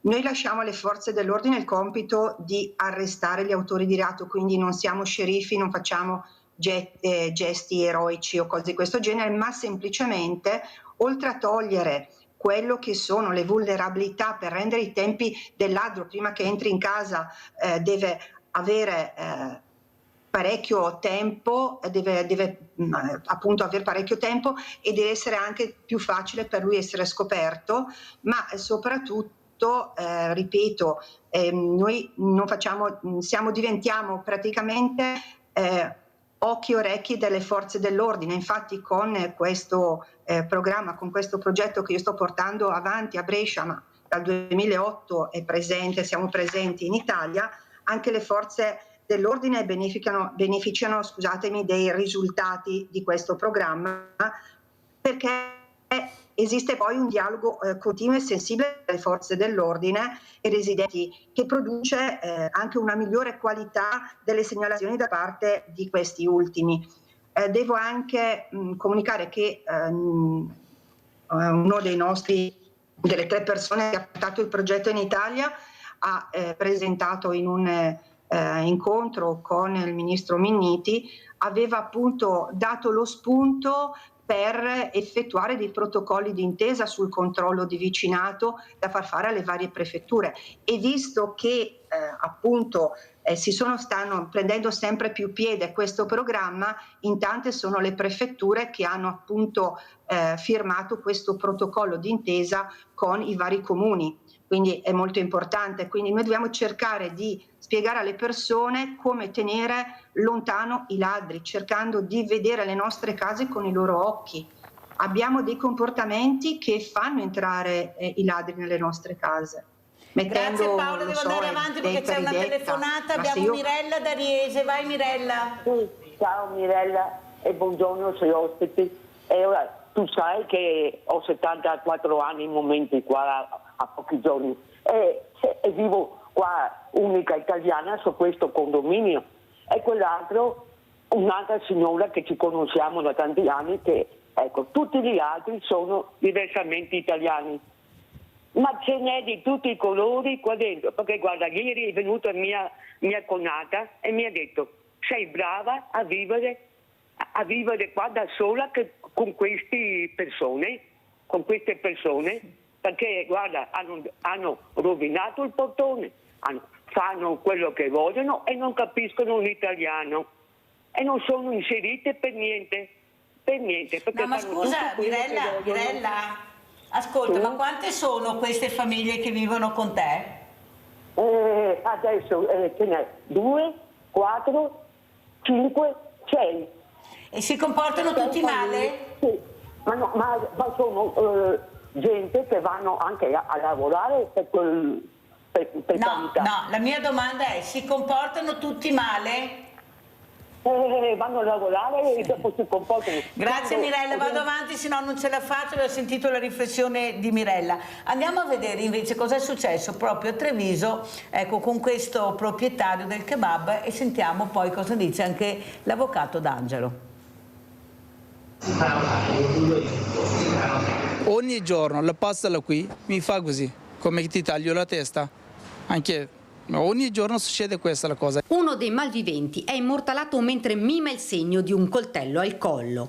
3 le aggressioni in pochi giorni. Lui è Hilal Meral, titolare dell'Istanbul City di via Roma, picchiato, minacciato da alcuni magrebini. Una situazione insostenibile. Sulla fronte, ben visibile, ancora il taglio di un colpo con un coccio di una bottiglia che gli hanno inferto. E ogni volta lui presenta una denuncia. In queste ore è l'ennesima alle forze dell'ordine, ma nulla è cambiato, ci racconta. Io ho paura, la mia moglie ha la paura, non esce da solo. Io sempre devo accompagnare la mia moglie e devo lasciare il lavoro, devo accompagnare la mia moglie che ha la paura per portare il bimbo al parco. Cosa devo fare ora? Già terza volta che lei ha fatto la denuncia, il suo fratello 2 volte che ha fatto la denuncia. Oggi vado, di nuovo faccio la denuncia con questi. E uno che mi mostra il coltello, cosa devo fare con questi? Passano davanti alla vetrina e gli mostrano un coltello, ci racconta. Se la sono presa addirittura con il figlio, un bimbo di appena 19 mesi. Ero qui con la mia moglie, con il mio bambino, era qui il mio bambino che 19 mesi, che correva qui avanti e indietro. Erano tutti e due, Yassin anche con suo fratello, e che passavano qui. Yassin attraversava la strada, il suo fratello è arrivato qui, avanti a tutti, gli ha dato la botta anche. C'era un cliente, un nigeriano, se non sbaglio si chiama la Musa, che ha visto tutto. A cui ha dato la botta il mio fratello, scusa, il mio bambino piccolo, non gli ha detto niente. Andate 5-6 metri, è ritornata, cominciava a parlare arabo, è venuto sputato il mio addosso, ha tirato un pugno a me. Ogni giorno la situazione si ripete, che il clima sia ormai incandescente lo testimonia l'ultimo episodio, quello dell'altra sera con Meral, che esasperato ha dovuto rincorrere i 2 molestatori con una spranga. Poi sono intervenuti carabinieri e polizia. Cosa posso chiedere? Io non ho la sicurezza, mi minacciano con la mia vita, mi minacciano con il mio bimbo. Io non ho la sicurezza di questa qui, io sono qui per il lavoro, non sono per spacciare, non sono per dare il danno, non per qui rompere a tutti, io sono qui per il lavoro, non ho la sicurezza, io chiedo questa la cosa. Io domani ho l'avvocato, anche domani vado anche al mio avvocato per parlare, per mandare un mail al ministero, dobbiamo fare qualcosa, così non posso andare avanti. Il locale è stato chiuso, adesso è chiuso per 5 giorni mi sembra. Prima di sentire l'avvocato D'Angelo abbiamo Lorenza da Mestre. Salve Mirella, buon ascolto a tutti i punti tuoi. Volevo chiedere una cortesia a riguardo sulla sicurezza. Io vivendo a Mestre, in una zona anche centrale, purtroppo sappiamo quello che è successo di questa ragazza che è stata anche sequestrata per alcuni giorni, 31 o 32 anni, adesso non vorrei sbagliarmi. Qui non si può vivere, cioè praticamente si vive con la paura. Il discorso che faceva la tua ospite da Brescia, quell'iniziativa delle ronde del vicinato, è ottimo. Io questa cosa l'avevo accennata ancora qualche anno fa, prima che avessi il carcinoma alla tiroide, e mi hanno guardato come fosse una marziana, non lo so, cioè prendere delle iniziative magari soggetti chiaramente a delle regole della polizia municipale e quant'altro, ok? Però vedo che la gente ormai si è rassegnata a questo sistema di vita, ecco, questo mi dispiace molto. Grazie Mirella. Grazie a te Lorenza. Allora, avvocato D'Angelo, come commentiamo sia le telefonate che quello che abbiamo sentito? Partendo dall'ultima telefonata, la perplessità che aveva quella che ha telefonato, e forse non, o per le persone a cui si era rivolta, era che forse non avevano capito che questo controllo di vicinato è una cosa preventiva, nulla a che fare con la difesa fisica, con l'uso della forza, no? Quindi è qualcosa che tra l'altro ha senso solo nella misura in cui è collegato alle forze dell'ordine, che poi sulla base delle segnalazioni, delle informazioni che ottengono fanno le loro indagini, le loro attività anche di prevenzione, perché magari è importante anche prevenire i furti oltre che reprimerli. Qui forse innesterei un attimino proprio 2 parole sulla legittima difesa, ma è molto spiccia, perché qual è il problema? Che la legittima difesa non dovrebbe essere lo standard, la legittima difesa dovrebbe essere qualcosa di eccezionale, per eventi eccezionali. Perché la legge alla fine cosa dice? Dice che io posso difendermi quando per tutelare me, le persone a me vicine e il mio patrimonio, però con una offesa proporzionata alla difesa. Ora è chiaro che qua il terreno diventa scivoloso, perché stando seduti qua è facile dire cosa è proporzionato. Poi io capisco che chi si trova in un contesto difficile, con una situazione in cui è pressato, fa fatica magari a ragionare su cosa può fare o non può fare. Però diciamo che dove la giurisprudenza è abbastanza rigida, però non è tanto sul momento in cui la forza viene usata come contrasto diretto, ma piuttosto nei casi che sono successi in cui chi è stato aggredito, esasperato, cosa fa? Spara al ladro che fugge e magari lo uccide. E lì purtroppo bisogna essere molto chiari, in questo caso non esiste più la legittima difesa, perché nel momento in cui non c'è più il pericolo attuale, il pericolo ormai è, tra virgolette, superato, sì, sparare può essere un momento di esasperazione e di rabbia, però la legge non lo consente, questo deve essere molto chiaro. Quindi casi in cui purtroppo delle persone hanno anche esasperato, hanno fatto questo tipo di gesti, chiaramente hanno pagato molto caramente e stanno pagando. E purtroppo la legge su questo non consente scampo. Però, è chiarissimo. avvocato, è anche vero, devo dire la verità, parla una che è stata aggredita da 7 ragazzi e mi è andata anche bene perché avevano il coltello. In quel momento io vorrei capire che, forse anche ai giudici lo dico, oppure a chi che legifera, perché i giudici applicano le leggi, ma le leggi vengono fatte in Parlamento, mi sembra, no? Che in quel momento tu non riesci, cioè non tutti riescono a controllare la rabbia, tu pensi che ti entrano queste persone in casa di notte magari, ecco, armati, tu hai bambini piccoli, hai una famiglia, cioè in quel momento può scattare qualsiasi cosa, cioè non sei così lucido da capire non devo sparare, no. Anche perché se io non sparo, non faccio niente, questo può andare anche da un'altra parte. Abbiamo visto i raid, entrano da una casa, escono, vanno da un'altra, non sempre finisce bene. Capisce, avvocato, che questa è legittima difesa non applicata perché è girato di spalle? Perché anche a me facevano le domande, com'erano questi ragazzi, com'erano girati, lei dov'era? Ho detto, giudice, se vuole scendere le faccio vedere cosa è successo. Perché capisce, chi subisce sa veramente in quel momento che tu non sei niente, avvocato, non sei una donna, sei un numero solo da depredare e se impedisci posso farti del male, te lo faccio vedere.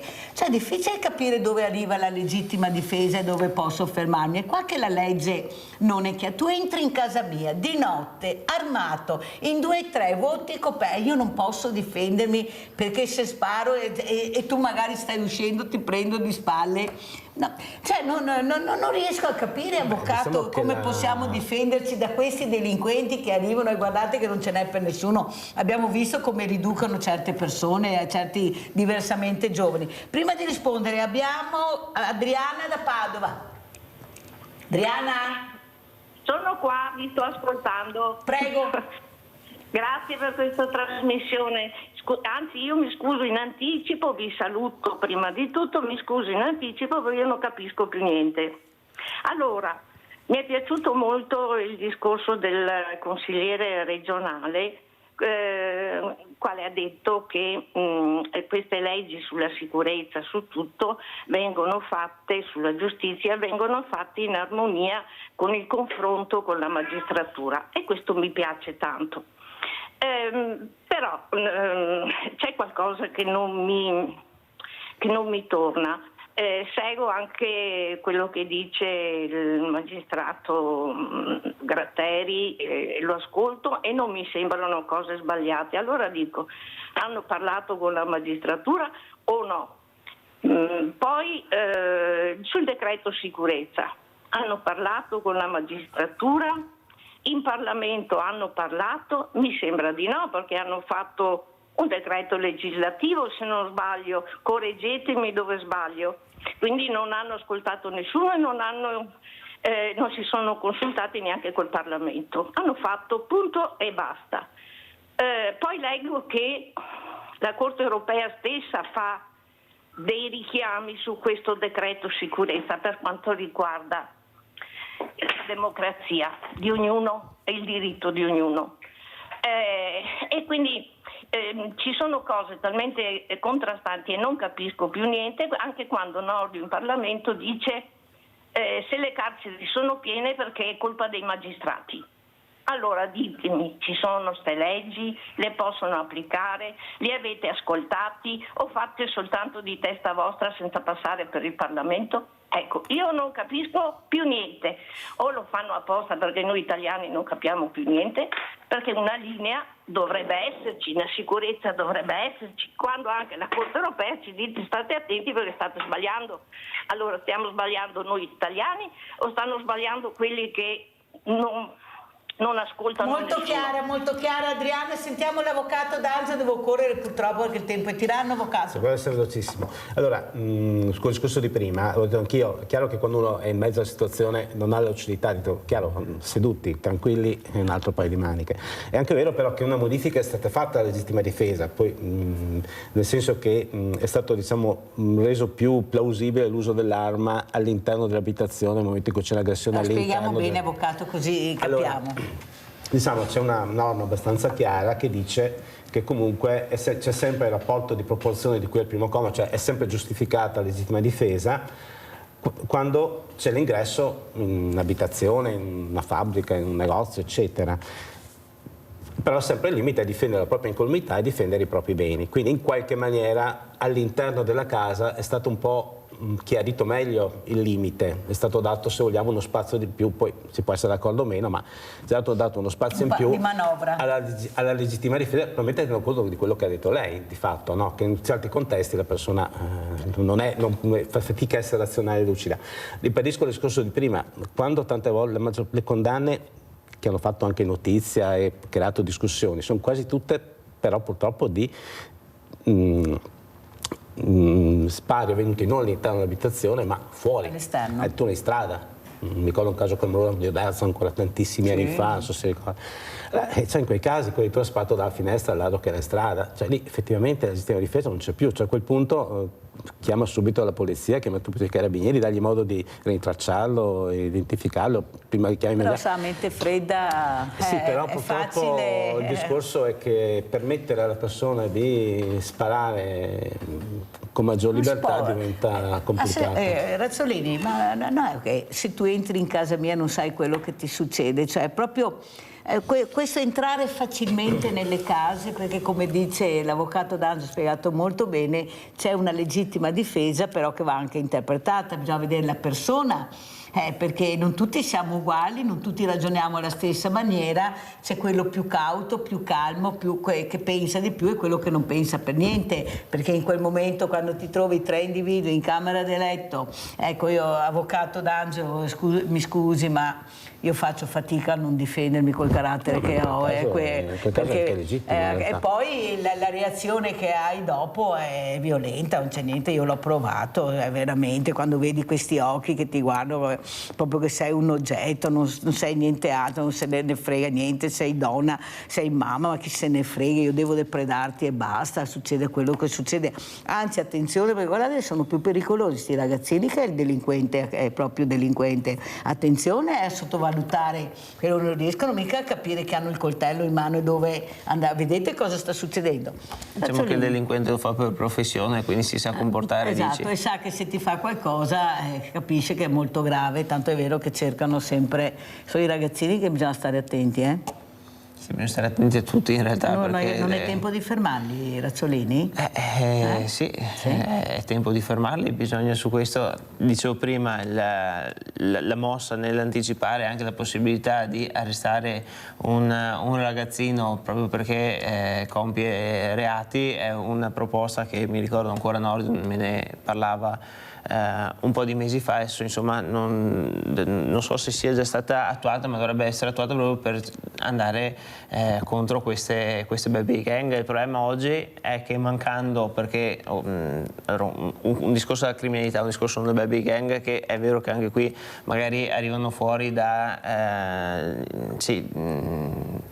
situazioni delicate, ma venendo meno il ruolo della famiglia, venendo meno il ruolo dell'istruzione della scuola e vedendo sempre di più l'uso di questi telefoni dove nei social si può vedere tutto di più, perché guardi TikTok, guardi Instagram, guardi alcune robe, sì, di cattivi esempi ne puoi trovare quanti ne vuoi.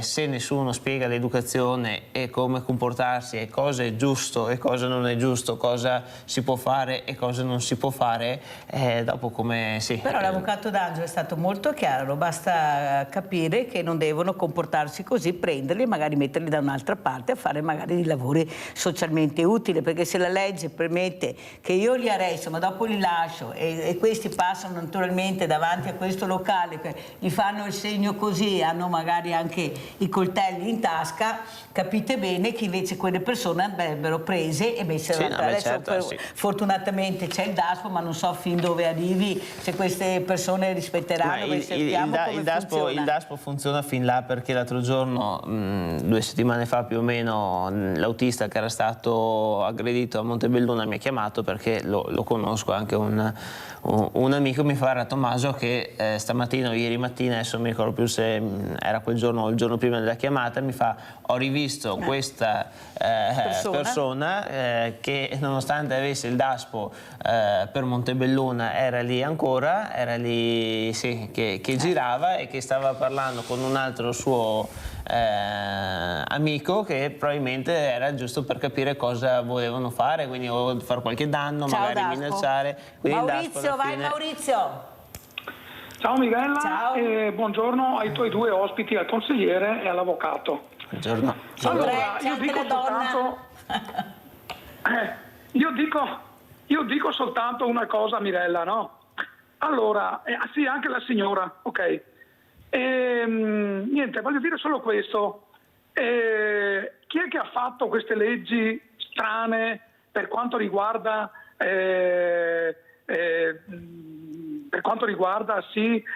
la legittima difesa, eccetera? Allora, l'hanno fatta i magistrati in modo da tutelare non quello che si difende in casa, ma bensì al ladro. Quindi praticamente viene più tutelato il ladro che entra in casa, che non fa il povero cristiano che cerca di difendersi, perché ha tutte le ragioni del mondo a difendere la sua proprietà. Ok? Ecco, quindi dobbiamo metterci in testa che i magistrati hanno fatto la legge al contrario, e qui mi fermo, perché sennò andrei avanti ancora parecchio. Per quanto riguarda che anche i minorenni vengano puniti severamente con le leggi forti, va benissimo, così almeno imparano, ok? Imparano e capiscono che cosa vuol dire, che cosa significa avere fatto il danno. Vedrai, Mirella, che 1 mese, 2 mesi di galera non gli fanno male a questi ragazzi, te lo dico io, perché dopo, se tu li lasci liberi ancora o vanno a fare sport, eccetera, diceva mio nonno, il lupo perde il pelo ma non il vizio. E qui chiederei all'avvocato di rispondere, insomma, ecco, che mi spieghi. Va bene Maurizio, vado avanti, però voglio far vedere questo video che ha portato Paola dall'asta, poi lo commentiamo anche con l'avvocato D'Angelo e con gli altri ospiti.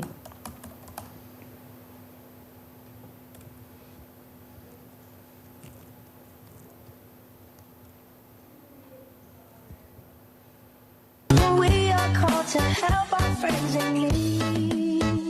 You can't count on me like 1, 2, 3, I'll be there.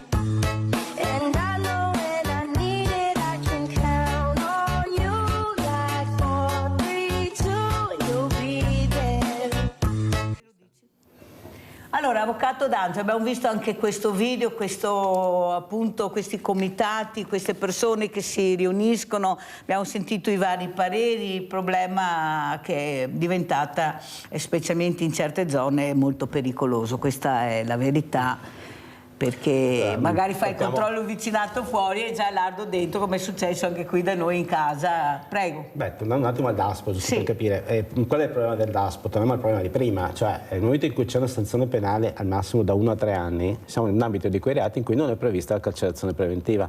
Cosa vuol dire? Vuol dire che nel momento in cui io non ottempero al DASPO, incasserò una denuncia, magari l'ennesima. Cioè, il problema, torniamo sempre sul fatto della mancanza di deterrenza. Non ci sono degli elementi che possono effettivamente, anche magari amministrativi, che permettono effettivamente di limitare determinate azioni. Questo è il punto. Poi probabilmente c'è anche un discorso forse che non c'entra molto il discorso di essere un avvocato, ma l'impressione è che comunque negli anni siano di molto calati gli organici anche di polizia e carabinieri, quindi probabilmente un'altra domanda per farsi la politica è se non varrebbe la pena di anche rimettere mano agli organici, perché alla fine Ma non era quello il caso, perché poi questa persona è andata dal comando dei carabinieri, i carabinieri gli hanno detto sì, lo sappiamo, ma stiamo attendendo un foglio del magistrato per poterlo...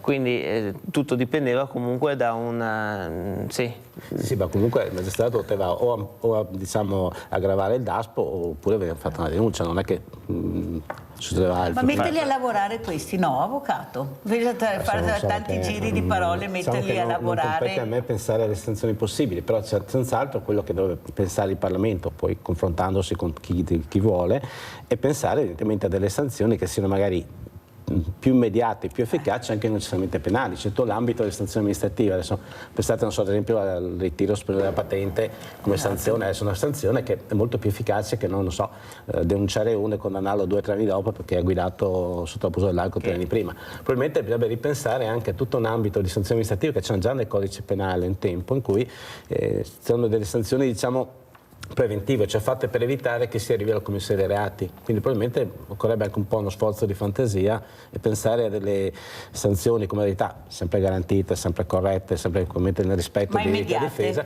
ma però che siano immediate, che vanno applicate. Certo. In Italia esisterebbe anche il processo per direttissima, di cui si sono perse le tracce perché di fatto però esiste ancora. Secondo me la soluzione che bisogna trovare è un'altra, e su questo bisogna lavorare anche con a livello di relazioni.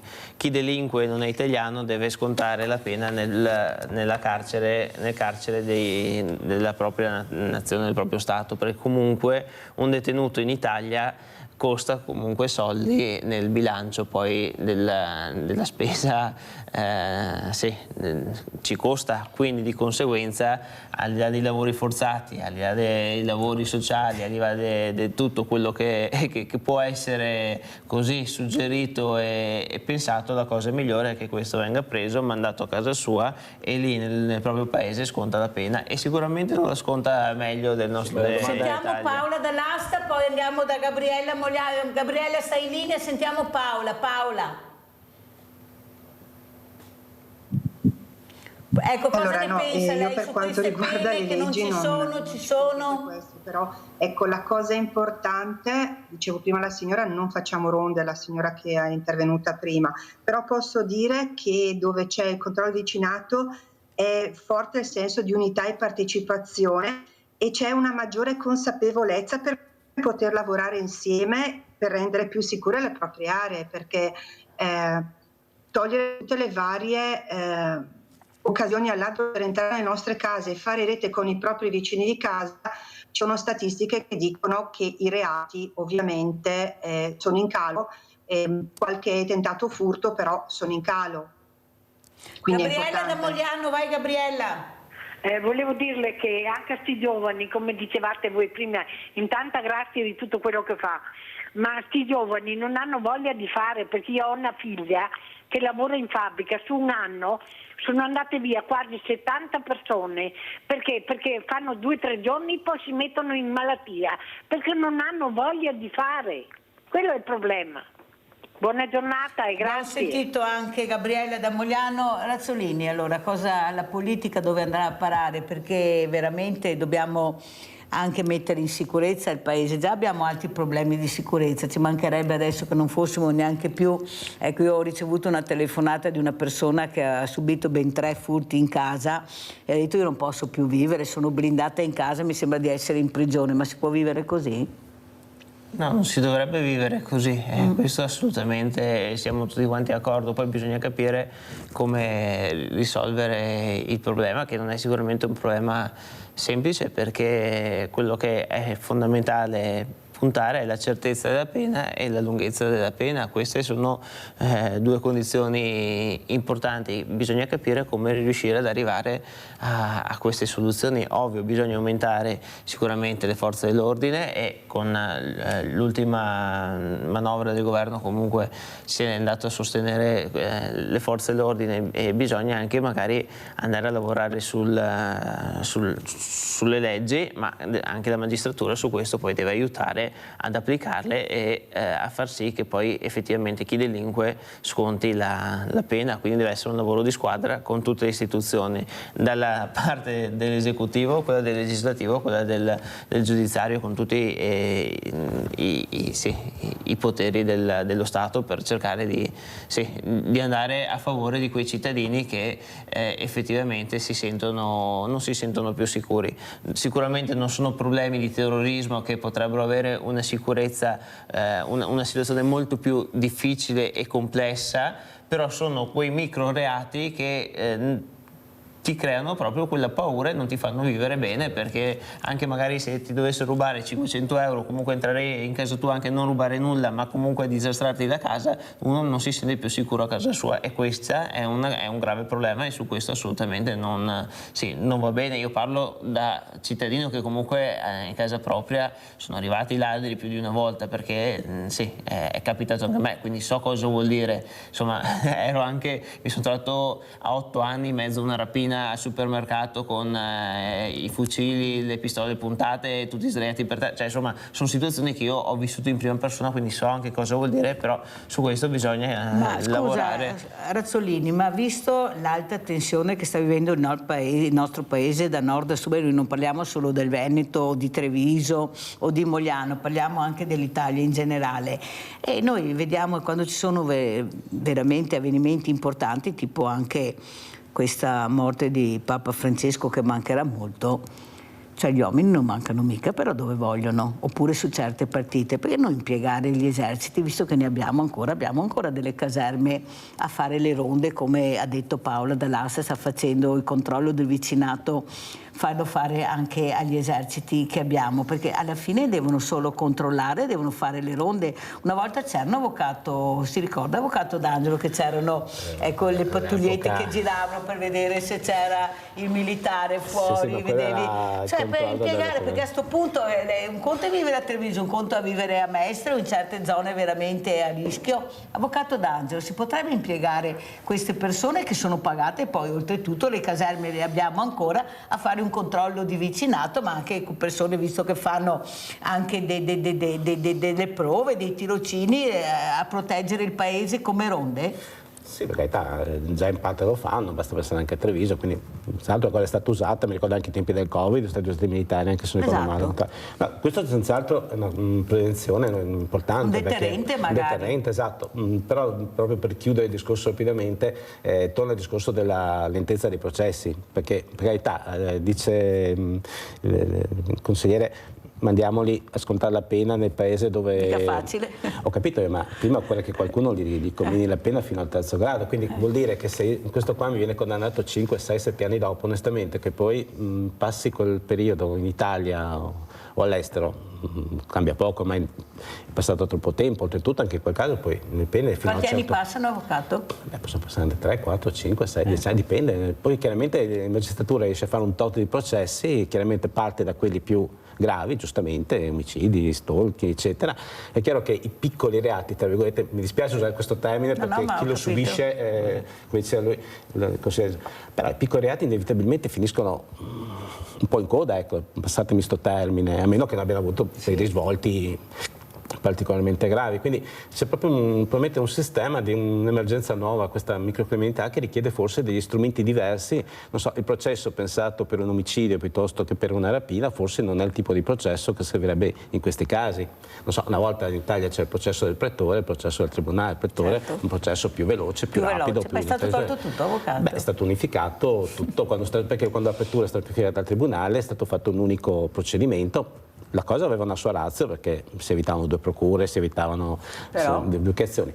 Certo, però, che un unico tipo di processo, secondo me, per tutti i tipi di reati, probabilmente è un uso sproporzionato di risorse per dei processi forse potrebbero essere risolti in maniera molto più veloce, pur sempre garantendo tutto quello che c'è da garantire. Ecco, questo è il punto. Paola Dall'Asta, come ci saluta? Ne hai sentito? Allora, io volevo salutarvi con una citazione di Jane Jacobs, se me la fa fare. Certo. La prima cosa da capire è che la pace della città, delle strade e dei marciapiedi non è mantenuta principalmente dalla polizia, per quanto la polizia sia necessaria, e mantenuta soprattutto da un'intricata, quasi inconscia rete di controlli volontari esercitati dalla popolazione stessa. E ricordo che i controlli vicinato non facciamo ronde. Grazie mille per l'invito. L'ha spiegato molto bene, grazie Paola, grazie veramente a Paola Dall'Asta, fondatrice di Brescia Sicura, grazie a questo controllo di vicinato che non sono ronde, grazie. Avvocato D'Angelo, come ci saluta? Saluto dicendo che probabilmente ci vuole uno sforzo per adeguare norme, processi e tutto alle nuove emergenze, cioè alla fine tenere presente che il diritto e poi i processi con cui si applica il diritto non sono qualcosa di immutabile, sono qualcosa che cambia quando cambiano le esigenze. Sono sorte esigenze nuove, c'è un allarme nuovo per determinati tipi di reati, probabilmente deve pensare a nuovi strumenti normativi e processuali per dare risposte adeguate.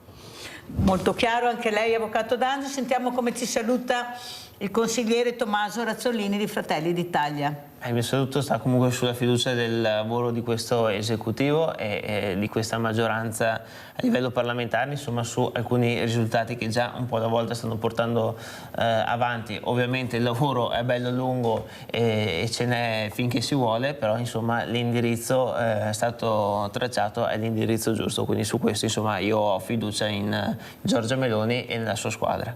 Senta, l'ultima domanda, ma gliela devo fare anche se è una domanda scomoda, ma il futuro presidente della regione allora sarà ancora un leghista, sarà uno Fratelli d'Italia, la Lega del Veneto siamo noi, lei cosa risponde?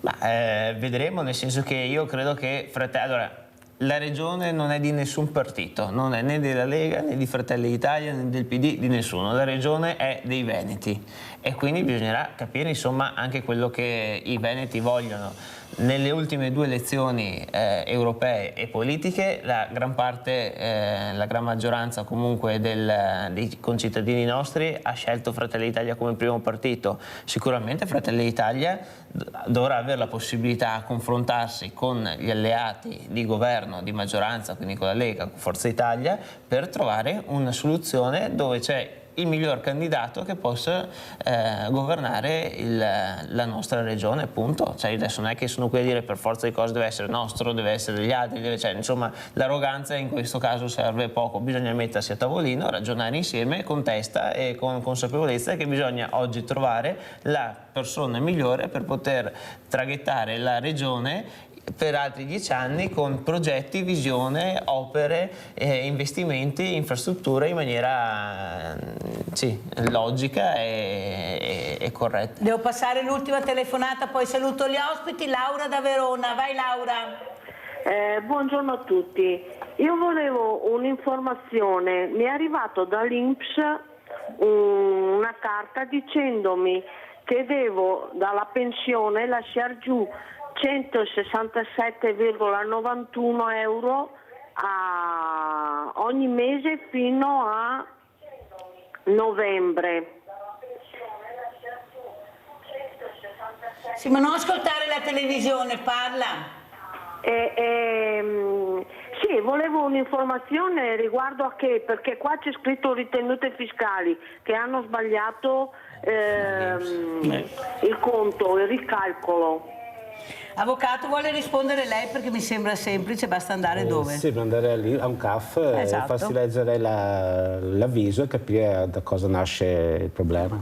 Purtroppo, capite che come punti di riferimento ancora non ci siamo, perciò vai o all'INPS, come ha detto l'avvocato D'Angelo, o un qualsiasi CAF con le carte che hai e vedranno che ti daranno, e vedrai che ti daranno le risposte che tu aspetti, perché con le carte in mano si può capire, anche perché è arrivato questa tassa da pagare. Grazie ai miei ospiti, pubblicità.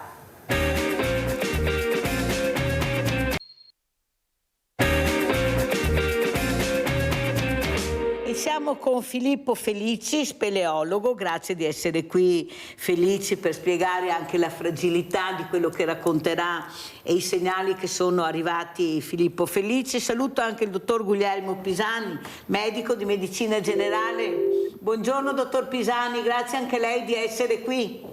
Buongiorno signora Mirella, buongiorno a tutti. Grazie. Buongiorno. Allora inizierei proprio da Filippo Felici. Ecco, cosa dal suo osservatorio importante, cosa sto vedendo, i segnali che ci sono da anni, molti ricercatori lo dicono, addetti ai lavori, però qualcuno non ascolta abbastanza la fragilità di questo territorio, poi con un cambiamento climatico epocale, perché i segnali ci sono. Prego Filippo. Sì Mirella, Felici. Il cambiamento in atto noi lo vediamo molto bene nelle nostre attività di esplorazione e di documentazione del territorio sotterraneo. Lo vediamo molto bene specialmente in quelle cavità che noi definiamo alpine, quindi sopra diciamo i 1500-2000 metri di quota, gli ingressi si trovano a queste quote. Notiamo discesa dopo discesa che ghiacciai considerati perenni, ghiacciai millenari, negli ultimi pochissimi anni, 3, 4, 5 anni, sono scomparsi, in alcuni casi sono scomparsi. Avevamo una zona fantastica sulle Dolomiti Bellunesi, sopra Feltre, la zona delle riserve integrali dei Piani Terni, dove c'erano dei ghiacciai all'ingresso, o trovavamo spesso dei ghiacciai fino a quasi 100 metri di profondità.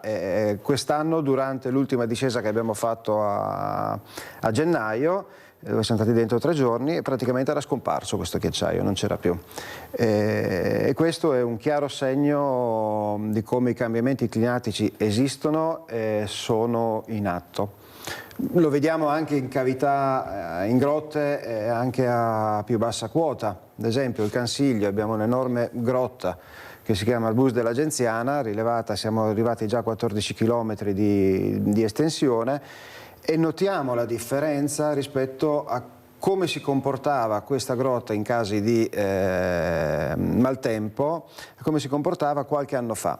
Adesso basta veramente una piccola sciroccata in inverno e anche noi che siamo dentro ci troviamo in pericolo perché arrivano delle piene improvvise, cosa che 10 anni fa non succedeva, perché tutti quanti sappiamo che in Cansiglio nevicava a dicembre e c'avevi neve ghiacciata fino adesso.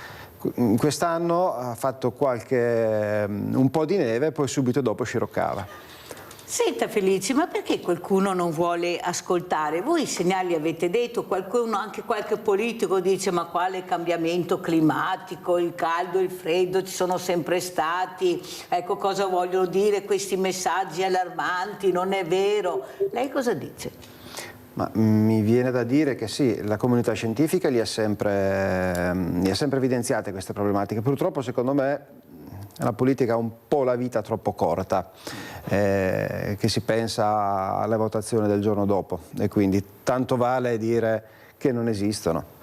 A breve termine la politica vede, non vede a medio e lungo termine, esatto. Perché se avesse visto a medio e lungo termine forse non saremmo presi in queste condizioni, perché certo. I segnali e anche i messaggi da persone esperte e competenti li abbiamo avuti, anzi abbiamo i migliori ricercatori nel mondo, perciò questo la dice lunga su quello che sarebbe il nostro paese se venissero ascoltato chi di dovere. Però direi anche al dottor Pisani, io ho avuto questa mattina 2 neurochirurghi, ho avuto il dottor Roberto Zanatta e anche il dottor Jacopo Del Verme, che sono molto preoccupati per l'andamento che si vede anche all'interno degli ospedali, nel senso che bisognerebbe fare tanti interventi ma purtroppo non ce la fanno, medici che fanno 13-14 ore. Pure un messaggio che è arrivato, dottor, è stato anche quello che bisognerebbe più interagire proprio con i medici di medicina generale, perché da noi non può arrivare subito la persona che pensa di avere l'intervento, prima invece bisogna curarla in altre maniere con analgesici e altro. Cosa sta succedendo, dottor Pisani? Ecco, bisogna interagire di più tra di voi, tra medici ospedalieri, ecco, chirurghi, medici di medicina generale, prima che l'ammalato arrivi e magari viene rimandato indietro perché non si può operare al momento? È sempre stato un problema la comunicazione tra i medici sul territorio e i medici ospedalieri, però il problema non è questo, Mirella, il problema è che la sanità italiana che è in crisi, anche la nostra sanità veneta che è sempre stata un fiore all'occhiello è in crisi. I medici di medicina generale sono una specie in via di estinzione. Io sono anche anestesista e anche gli anestesisti sono una specie in via di estinzione. Se vogliamo vedere quello che succederà in Italia tra qualche anno, basterebbe andare a vedere quello che sta succedendo attualmente in Inghilterra. Cioè, la professione non è più una professione attrattiva, il carico burocratico è spaventoso per noi sul territorio e per i colleghi ospedalieri, e quindi non c'è più il tempo per fare bene il nostro lavoro. Dottor Pisani, ma non è forse, a detta anche di questi esperti che abbiamo, che si è puntato troppo al privato, anche queste convenzioni con il privato, invece di puntare di più sul pubblico, di rafforzare il pubblico? Ma c'è un progetto politico dietro questo, Mirella. Sono almeno 15 anni che noi medici in medicina generale facciamo presente che la situazione sarà drammatica nel 2028. Arriverà all'apice della crisi, però non si è mai voluto affrontare realmente il problema. La Regione Veneto, io mi sono occupato per anni della scuola di formazione specifica in medicina generale.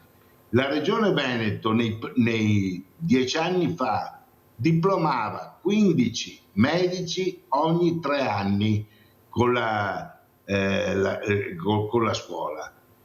Cosa vuole che una goccia nell'oceano era una situazione di questo tipo.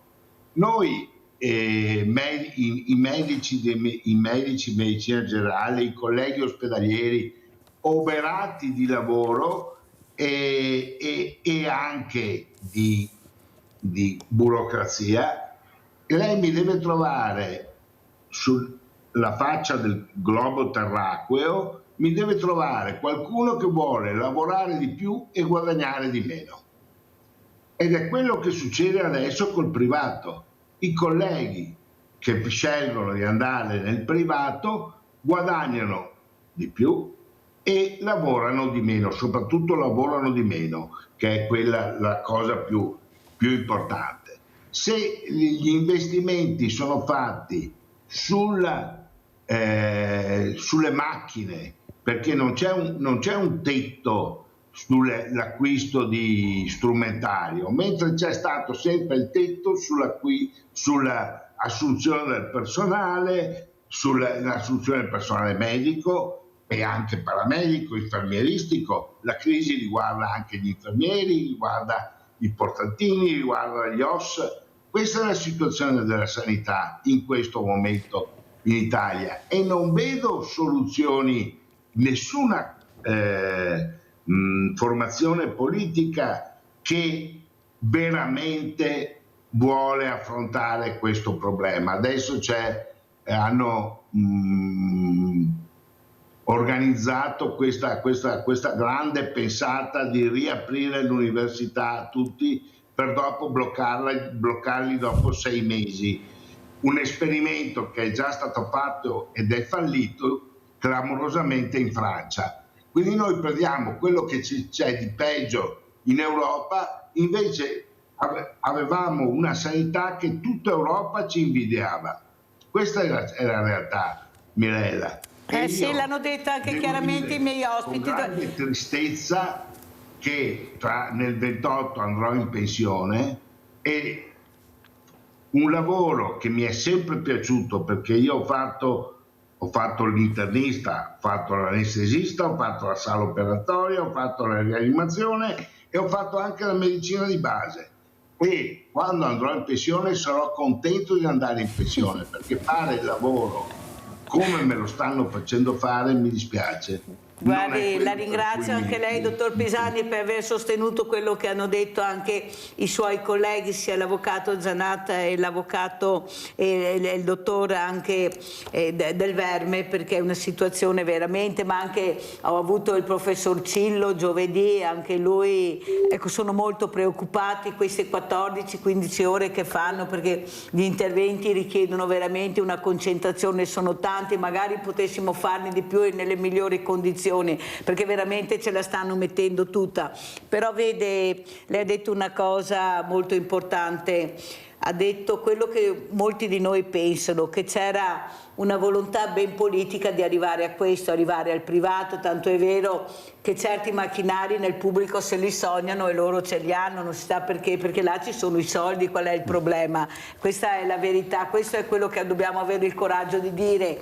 I medici non ci sono, però se vai nel privato li trovi, è una questione di soldi, ormai gira tutto, se hai soldi ti curi, se non hai soldi fra poco muori, ci manca. Cioè, stiamo arrivando perché la sanità privata sta avendo dei numeri importanti, adesso poi con queste convenzioni che si apriranno sempre di più, chissà. Però saluto anche un altro ospite, il professor Romano Vaccarella, che è anche avvocato su queste adozioni internazionali, ora da parte del singolo. Cosa è successo? Qualcuno si è svegliato una mattina e ha detto è meglio cambiare registro, sino qua non ne andiamo fuori.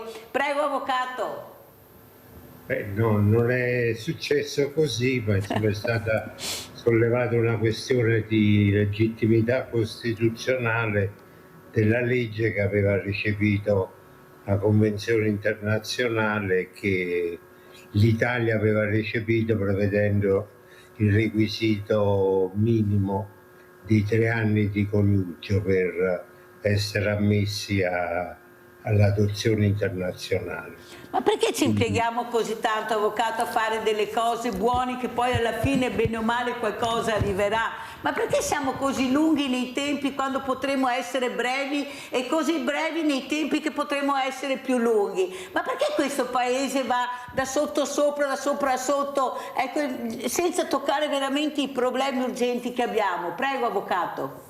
Beh, non era una questione proprio pacifica quella del consentire l'adozione dei single, quindi io rispetto le opinioni diverse che possono esistere in una materia sensibile come questa e sono contento però che la Corte Costituzionale abbia recepito l'esigenza di fondo, che è quella di consentire l'adozione anche ai single, rimediando ad un modo di recepire la Convenzione internazionale che non era da condividere.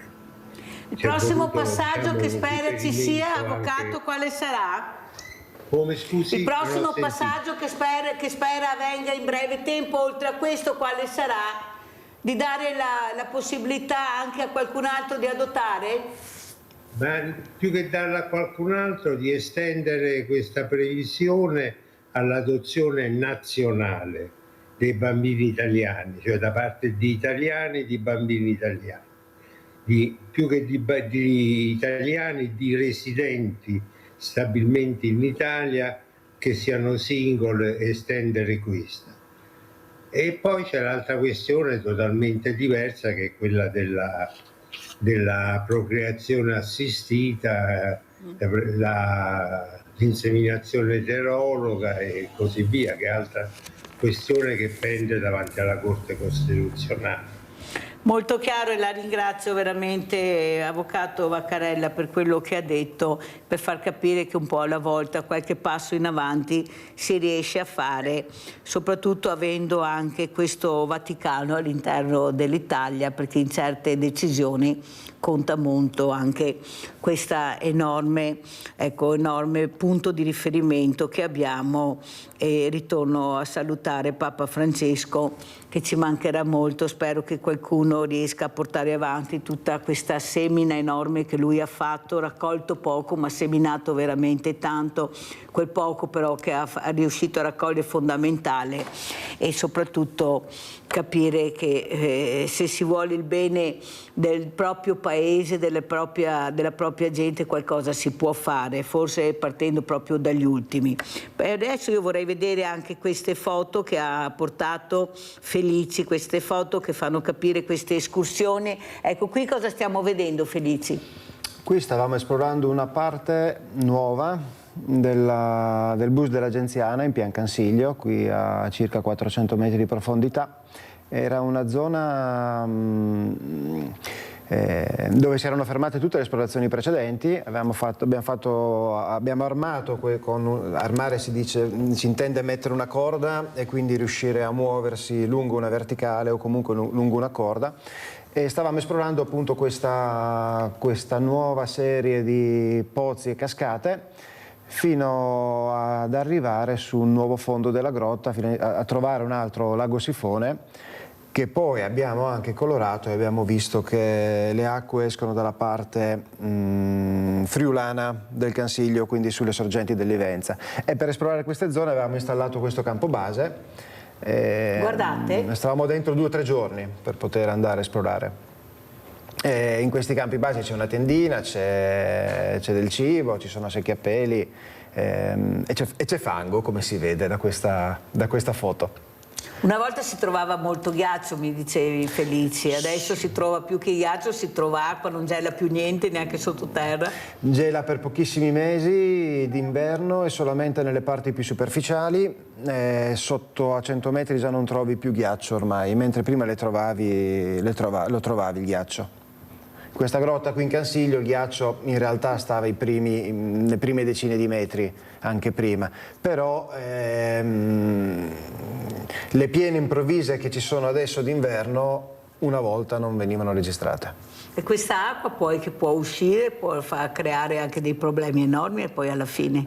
Certo, quando immaginiamo questi condotti carsici come grossi tubi, esatto, e quindi non c'è una filtrazione, un rallentamento del flusso idrico dovuto al permeare dentro una sabbia, sono dei tubi, quindi quando arriva tanta acqua ne buttano fuori quanta ne entra. No, perché sembra che l'acqua arrivi sempre dal cielo, arriva anche da qualche altra parte, forse certo, che nessuno ce lo dice. Certo. No, perché veramente avete sentito cosa ha detto Felici? Prego. Certo, noi speleologi andiamo a mappare quelle che sono le vie sotterranee. Magari ci immaginiamo che l'acqua che piove su una certa montagna sia l'unica che vada ad alimentare alcune sorgenti. In realtà stiamo vedendo che ci sono delle sorgenti alimentate da montagne che sono a decine di chilometri di distanza, che l'acqua attraversa valli per giungere ad altre sorgenti che mai avremmo potuto immaginare fossero in relazione con queste montagne.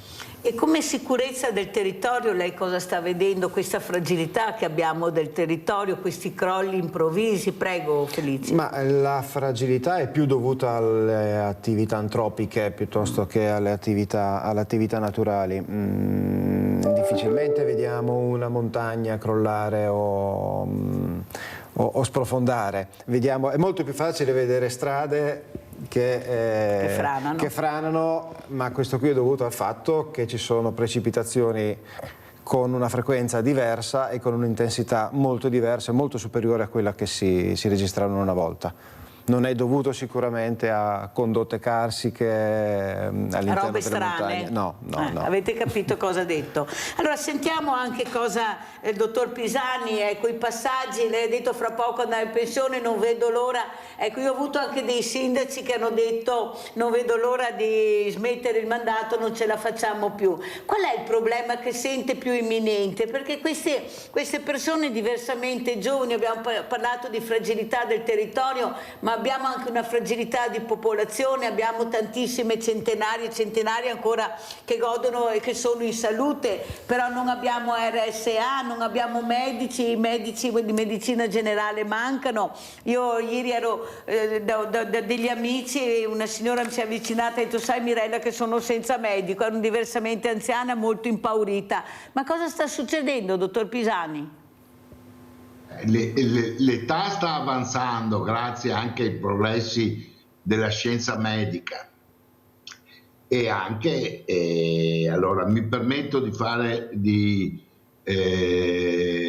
un brevissimo elenco, ma mettiamo insieme il pranzo con la cena, non facciamo la pipì dove beviamo, vaccini e antibiotici. Per questi motivi noi abbiamo una popolazione anziana, purtroppo non facciamo più bambini e quindi l'età sta avanzando e il carico sanitario è sempre maggiore, però se non si investe sul futuro, se come abbiamo già avuto occasione di dire, come hanno detto gli ospiti che mi hanno preceduto, se non si vede, se i politici non vedono più in là del loro naso, questa è la situazione e da qua non ne veniamo fuori.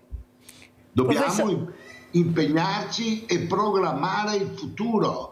Dobbiamo programmare il futuro. E l'hanno pensata con le adozioni di darle anche i single, fortunatamente, perché hanno capito che non c'è ciccia per gatti da nessuna parte, nessuno fa più figli perché molti dicono hanno paura. È solo paura, avvocato Vaccarello, o c'è qualcos'altro? Ma c'è più che paura, direi un po' di egoismo in giro, probabilmente si avverte molto la limitazione alle possibilità di carriera, di lavoro e non a caso l'età in cui si comincia a far figli cresce sempre di più e quindi diminuisce. Sentiamo anche questo giovane uomo che è vicino a me, oltre a fare lo speleologo, cosa ne pensa. È troppo impegnativo fare figli, creare famiglia, queste donne che vogliono diventare mamma a 40, 45, quando hanno già seminato bene, poi bisogna vedere questo bambino che nasce se è così contento di avere una mamma diversamente giovane quando cresce. Cosa dice? Qual è il problema? No, voglio anche capire da un ragazzo, da un uomo giovane, insomma. Innanzitutto ti ringrazio per il giovane. Beh, insomma, dai. Sì, no, questa preoccupazione sicuramente c'è, perché anche io ho trovato un lavoro stabile e definitivo a oltre 30 anni, dopo aver comunque studiato, avuto un master, però effettivamente questa preoccupazione c'è, quella di non poter garantire un futuro roseo ai figli, sicuramente c'è. E poi siamo italiani mammoni, come ci dicono. Io ho un cognato che invece ha avuto coraggio, se n'è andato via in Scozia e lì ha fatto carriera. E qua stava facendo dei contrattini di 4 mesi, 3 mesi, 4 mesi. È andato là dopo 3 mesi senza neanche sapere la lingua, assunto a tempo indeterminato in un ospedale. Ora ha famiglia là. Dopo 3 mesi dell'assunzione aspettava un figlio.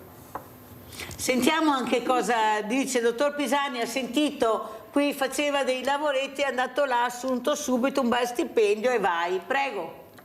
Certo Mirella, noi ci troviamo in una situazione paradossale. I nostri ragazzi vanno all'estero, la figlia di un mio collega a 30 anni è professoressa all'Università di Madrid. Allora, io voglio vedere se questo può succedere in Italia. Cioè, noi dobbiamo investire sui giovani e soprattutto dovremmo anche creare le condizioni perché le coppie giovani mettano al mondo dei figli, perché se ci vogliono 2 stipendi per vivere e fai anche fatica arrivare a fine mese, non credo che una coppia si metta in gioco più di una volta. Non so se mi sono spiegato. Sì, quindi, molto bene.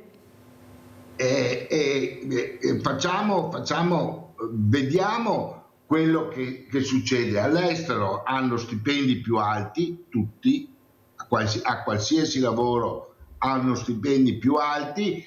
Per quanto riguarda la categoria medica non ne dobbiamo neanche parlare, perché all'estero rispetto ai nostri medici guadagnano 2-3 volte di più. Quindi la vedo difficile risolvere la situazione anche demografica in queste condizioni. Molto chiaro. Sentiamo anche cosa ne dice l'avvocato Vaccarella. Avvocato, ma anche l'adozione costa, e se io non ho la possibilità, come funziona con le adozioni? Ma questa non dovrebbe... L'adozione internazionale presenta dei costi una volta superato lo scoglio della dichiarazione di essere abile all'adozione, perché c'è un procedimento che dovrebbe essere praticamente gratuito. Si fa una domanda al Tribunale dei minori, c'è un accertamento dell'idoneità, c'è un decreto e a questo punto la pratica passa ad un organismo diciamo che ha contatti con i paesi che presentano bambini adottabili. Il costo non dovrebbe essere eccessivo. Cosa vuol dire, avvocato? Spieghi bene cos'è un costo, un'adozione, cosa può costare? Perché nessuno ne parla, perché io sento delle cose, delle cifre, delle volte incredibili, delle volte no. Come funziona, avvocato? Beh, dipende, per esempio, immagino che i costi siano una volta che si è scelto il paese. Faccio un esempio, la Colombia. Ci saranno dei costi che derivano una volta che il paese ha abbinato l'adottante idoneo italiano all'adottando colombiano. Ci saranno dei costi, per esempio l'aereo, la possibilità, mentre questi costi saranno minori se l'adottando il bambino è sloveno, cioè se sta alle porte di casa. Quindi i costi variano da questo punto di vista. Piacerebbe proprio fare una trasmissione su questo, avvocato, per capire veramente come funzionano queste adozioni. Ecco, io ho parlato con delle mamme che hanno adottato dei genitori ed è stato traumatico, veramente incredibile. Se poi le racconto il caso di questi genitori che hanno adottato tutti e tre questi fratellini russi, li hanno portati a casa tutti e tre per non dividerli e stanno ancora passando le pene dell'inferno. Mica facile come si pensa. Comunque la ringrazio veramente, avvocato Vaccarella, ecco, la inviterò ancora perché ormai il tempo è tiranno, se n'è andato. La ringrazio e la saluto perché è un tema che mi sta molto a cuore. Grazie a lei. Sentiamo come ci saluta il dottor Pisani. Dottor Pisani, come ci saluta?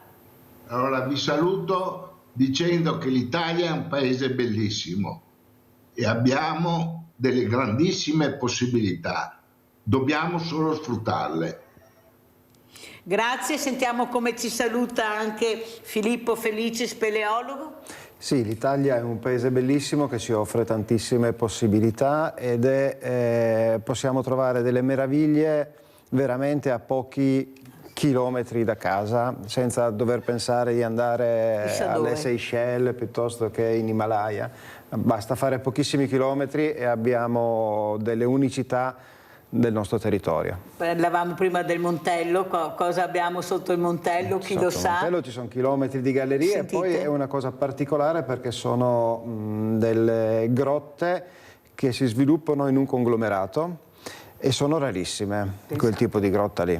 Anche i giovani magari, ecco, intrigarli anche con questi percorsi bellissimi che si possono fare. Ecco, questa adrenalina, tirargliela fuori in maniera diversa, ecco, non sarebbe male. Cosa dici? Certo, noi proviamo tantissimo come diciamo, io faccio parte di un'associazione, con la mia associazione portiamo si chiama Gruppo Speleologico Sacile, sì.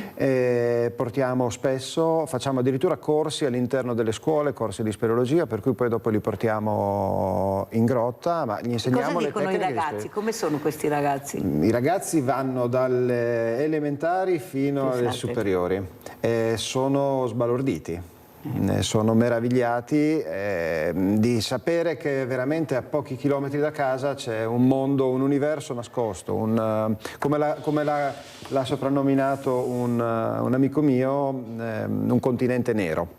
Ecco, avete capito? Ecco, quante cose si possono fare, basta unire le forze, delle volte non costa neanche così tanto, basta però unire le forze e fare squadra. Ecco, questo è importante. Grazie anche a Filippo Felici, speleologo, grazie a tutti gli altri miei ospiti. Andiamo a pranzo con la proposta di Mirella.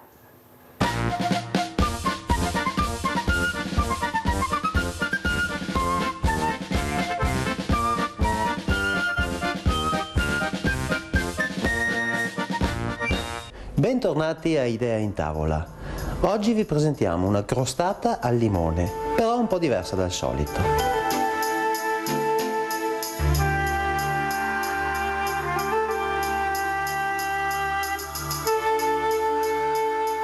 Useremo una base di pasta frolla che abbiamo già preparato. Per il ripieno alla crema di limone useremo del burro, della fecola, dello zucchero, 2 tuorli d'uovo e del limone. Iniziamo la preparazione con il spianare il panetto di pasta sfoglia e foderare una normalissima tortiera. Spianiamo la nostra pasta frolla, la portiamo ad un'altezza di circa 3-4 mm e poi ritaglieremo il cerchio della tortiera. Per riuscire a farcire ben bene il fondo della tortiera abbiamo 2 sistemi. Se la sfoglia è leggermente fredda si alza senza nessun problema, altrimenti lavoreremo con l'aiuto del mattarello. Giriamo piano piano e possiamo porre questa base di pasta frolla sulla tortiera senza impazzire e senza romperla. La chiudiamo e con gli avanzi di pasta facciamo un cordoncino che ci servirà per fare il bordo.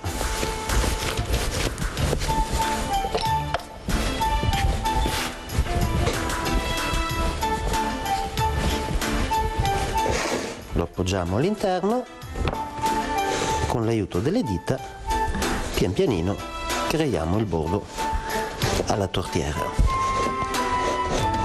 e con questa fase abbiamo preparato la base su cui poi andremo a mettere la salsa di limone che ora andremo a preparare. Ecco qui, ricordiamoci di bucare un attimino il fondo della tortiera in modo che la pasta non si alzi in cottura ed ora andiamo a preparare la salsa al limone. Iniziamo a preparare la salsa al limone unendo la fecola e lo zucchero nelle dosi che avete visto in precedenza. Aggiungiamo il burro e l'acqua. Viene fuori una specie di gelatina che poi insaporiremo con il limone. Giriamo un attimino bene il tutto e andiamo a appoggiarlo sul fuoco. Restiamo vicini a questo sugo perché man mano che si scalderà diventerà più denso e noi saremo qui a girarlo in modo che non si formino dei grumi.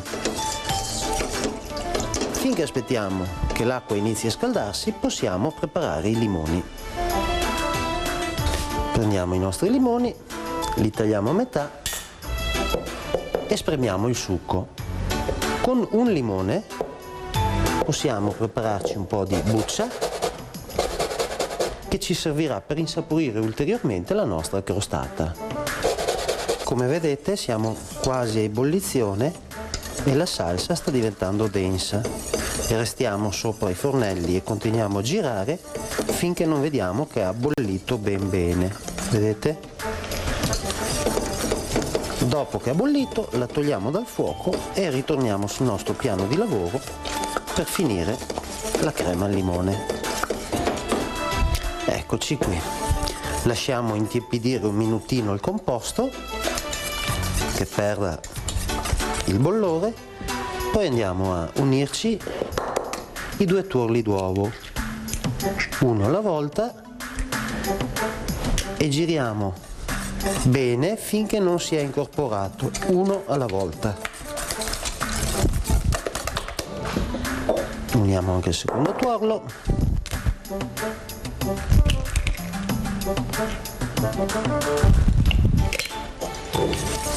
Eccoci qui.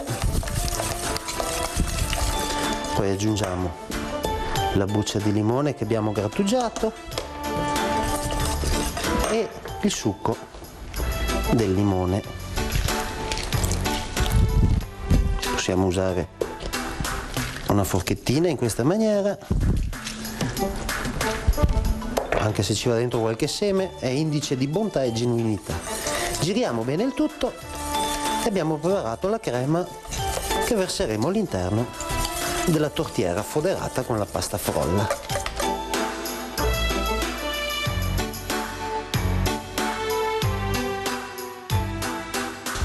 Ora la crema sia leggermente raffreddata, possiamo versarla nella nostra torta. Ecco qui. E con l'aiuto di un po' di pasta che abbiamo ottenuto in disparte, prepariamo alcune striscioline che ci serviranno per decorare la crostata prima che venga messa in forno.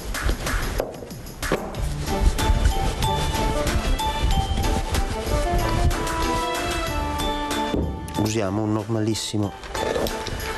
normalissima rotellina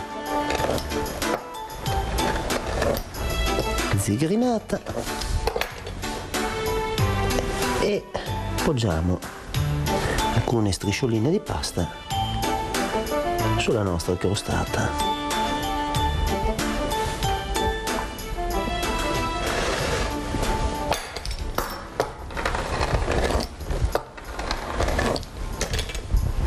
Andremo ad infornarla a 180-200 gradi finché vedremo che sarà bella dorata in superficie.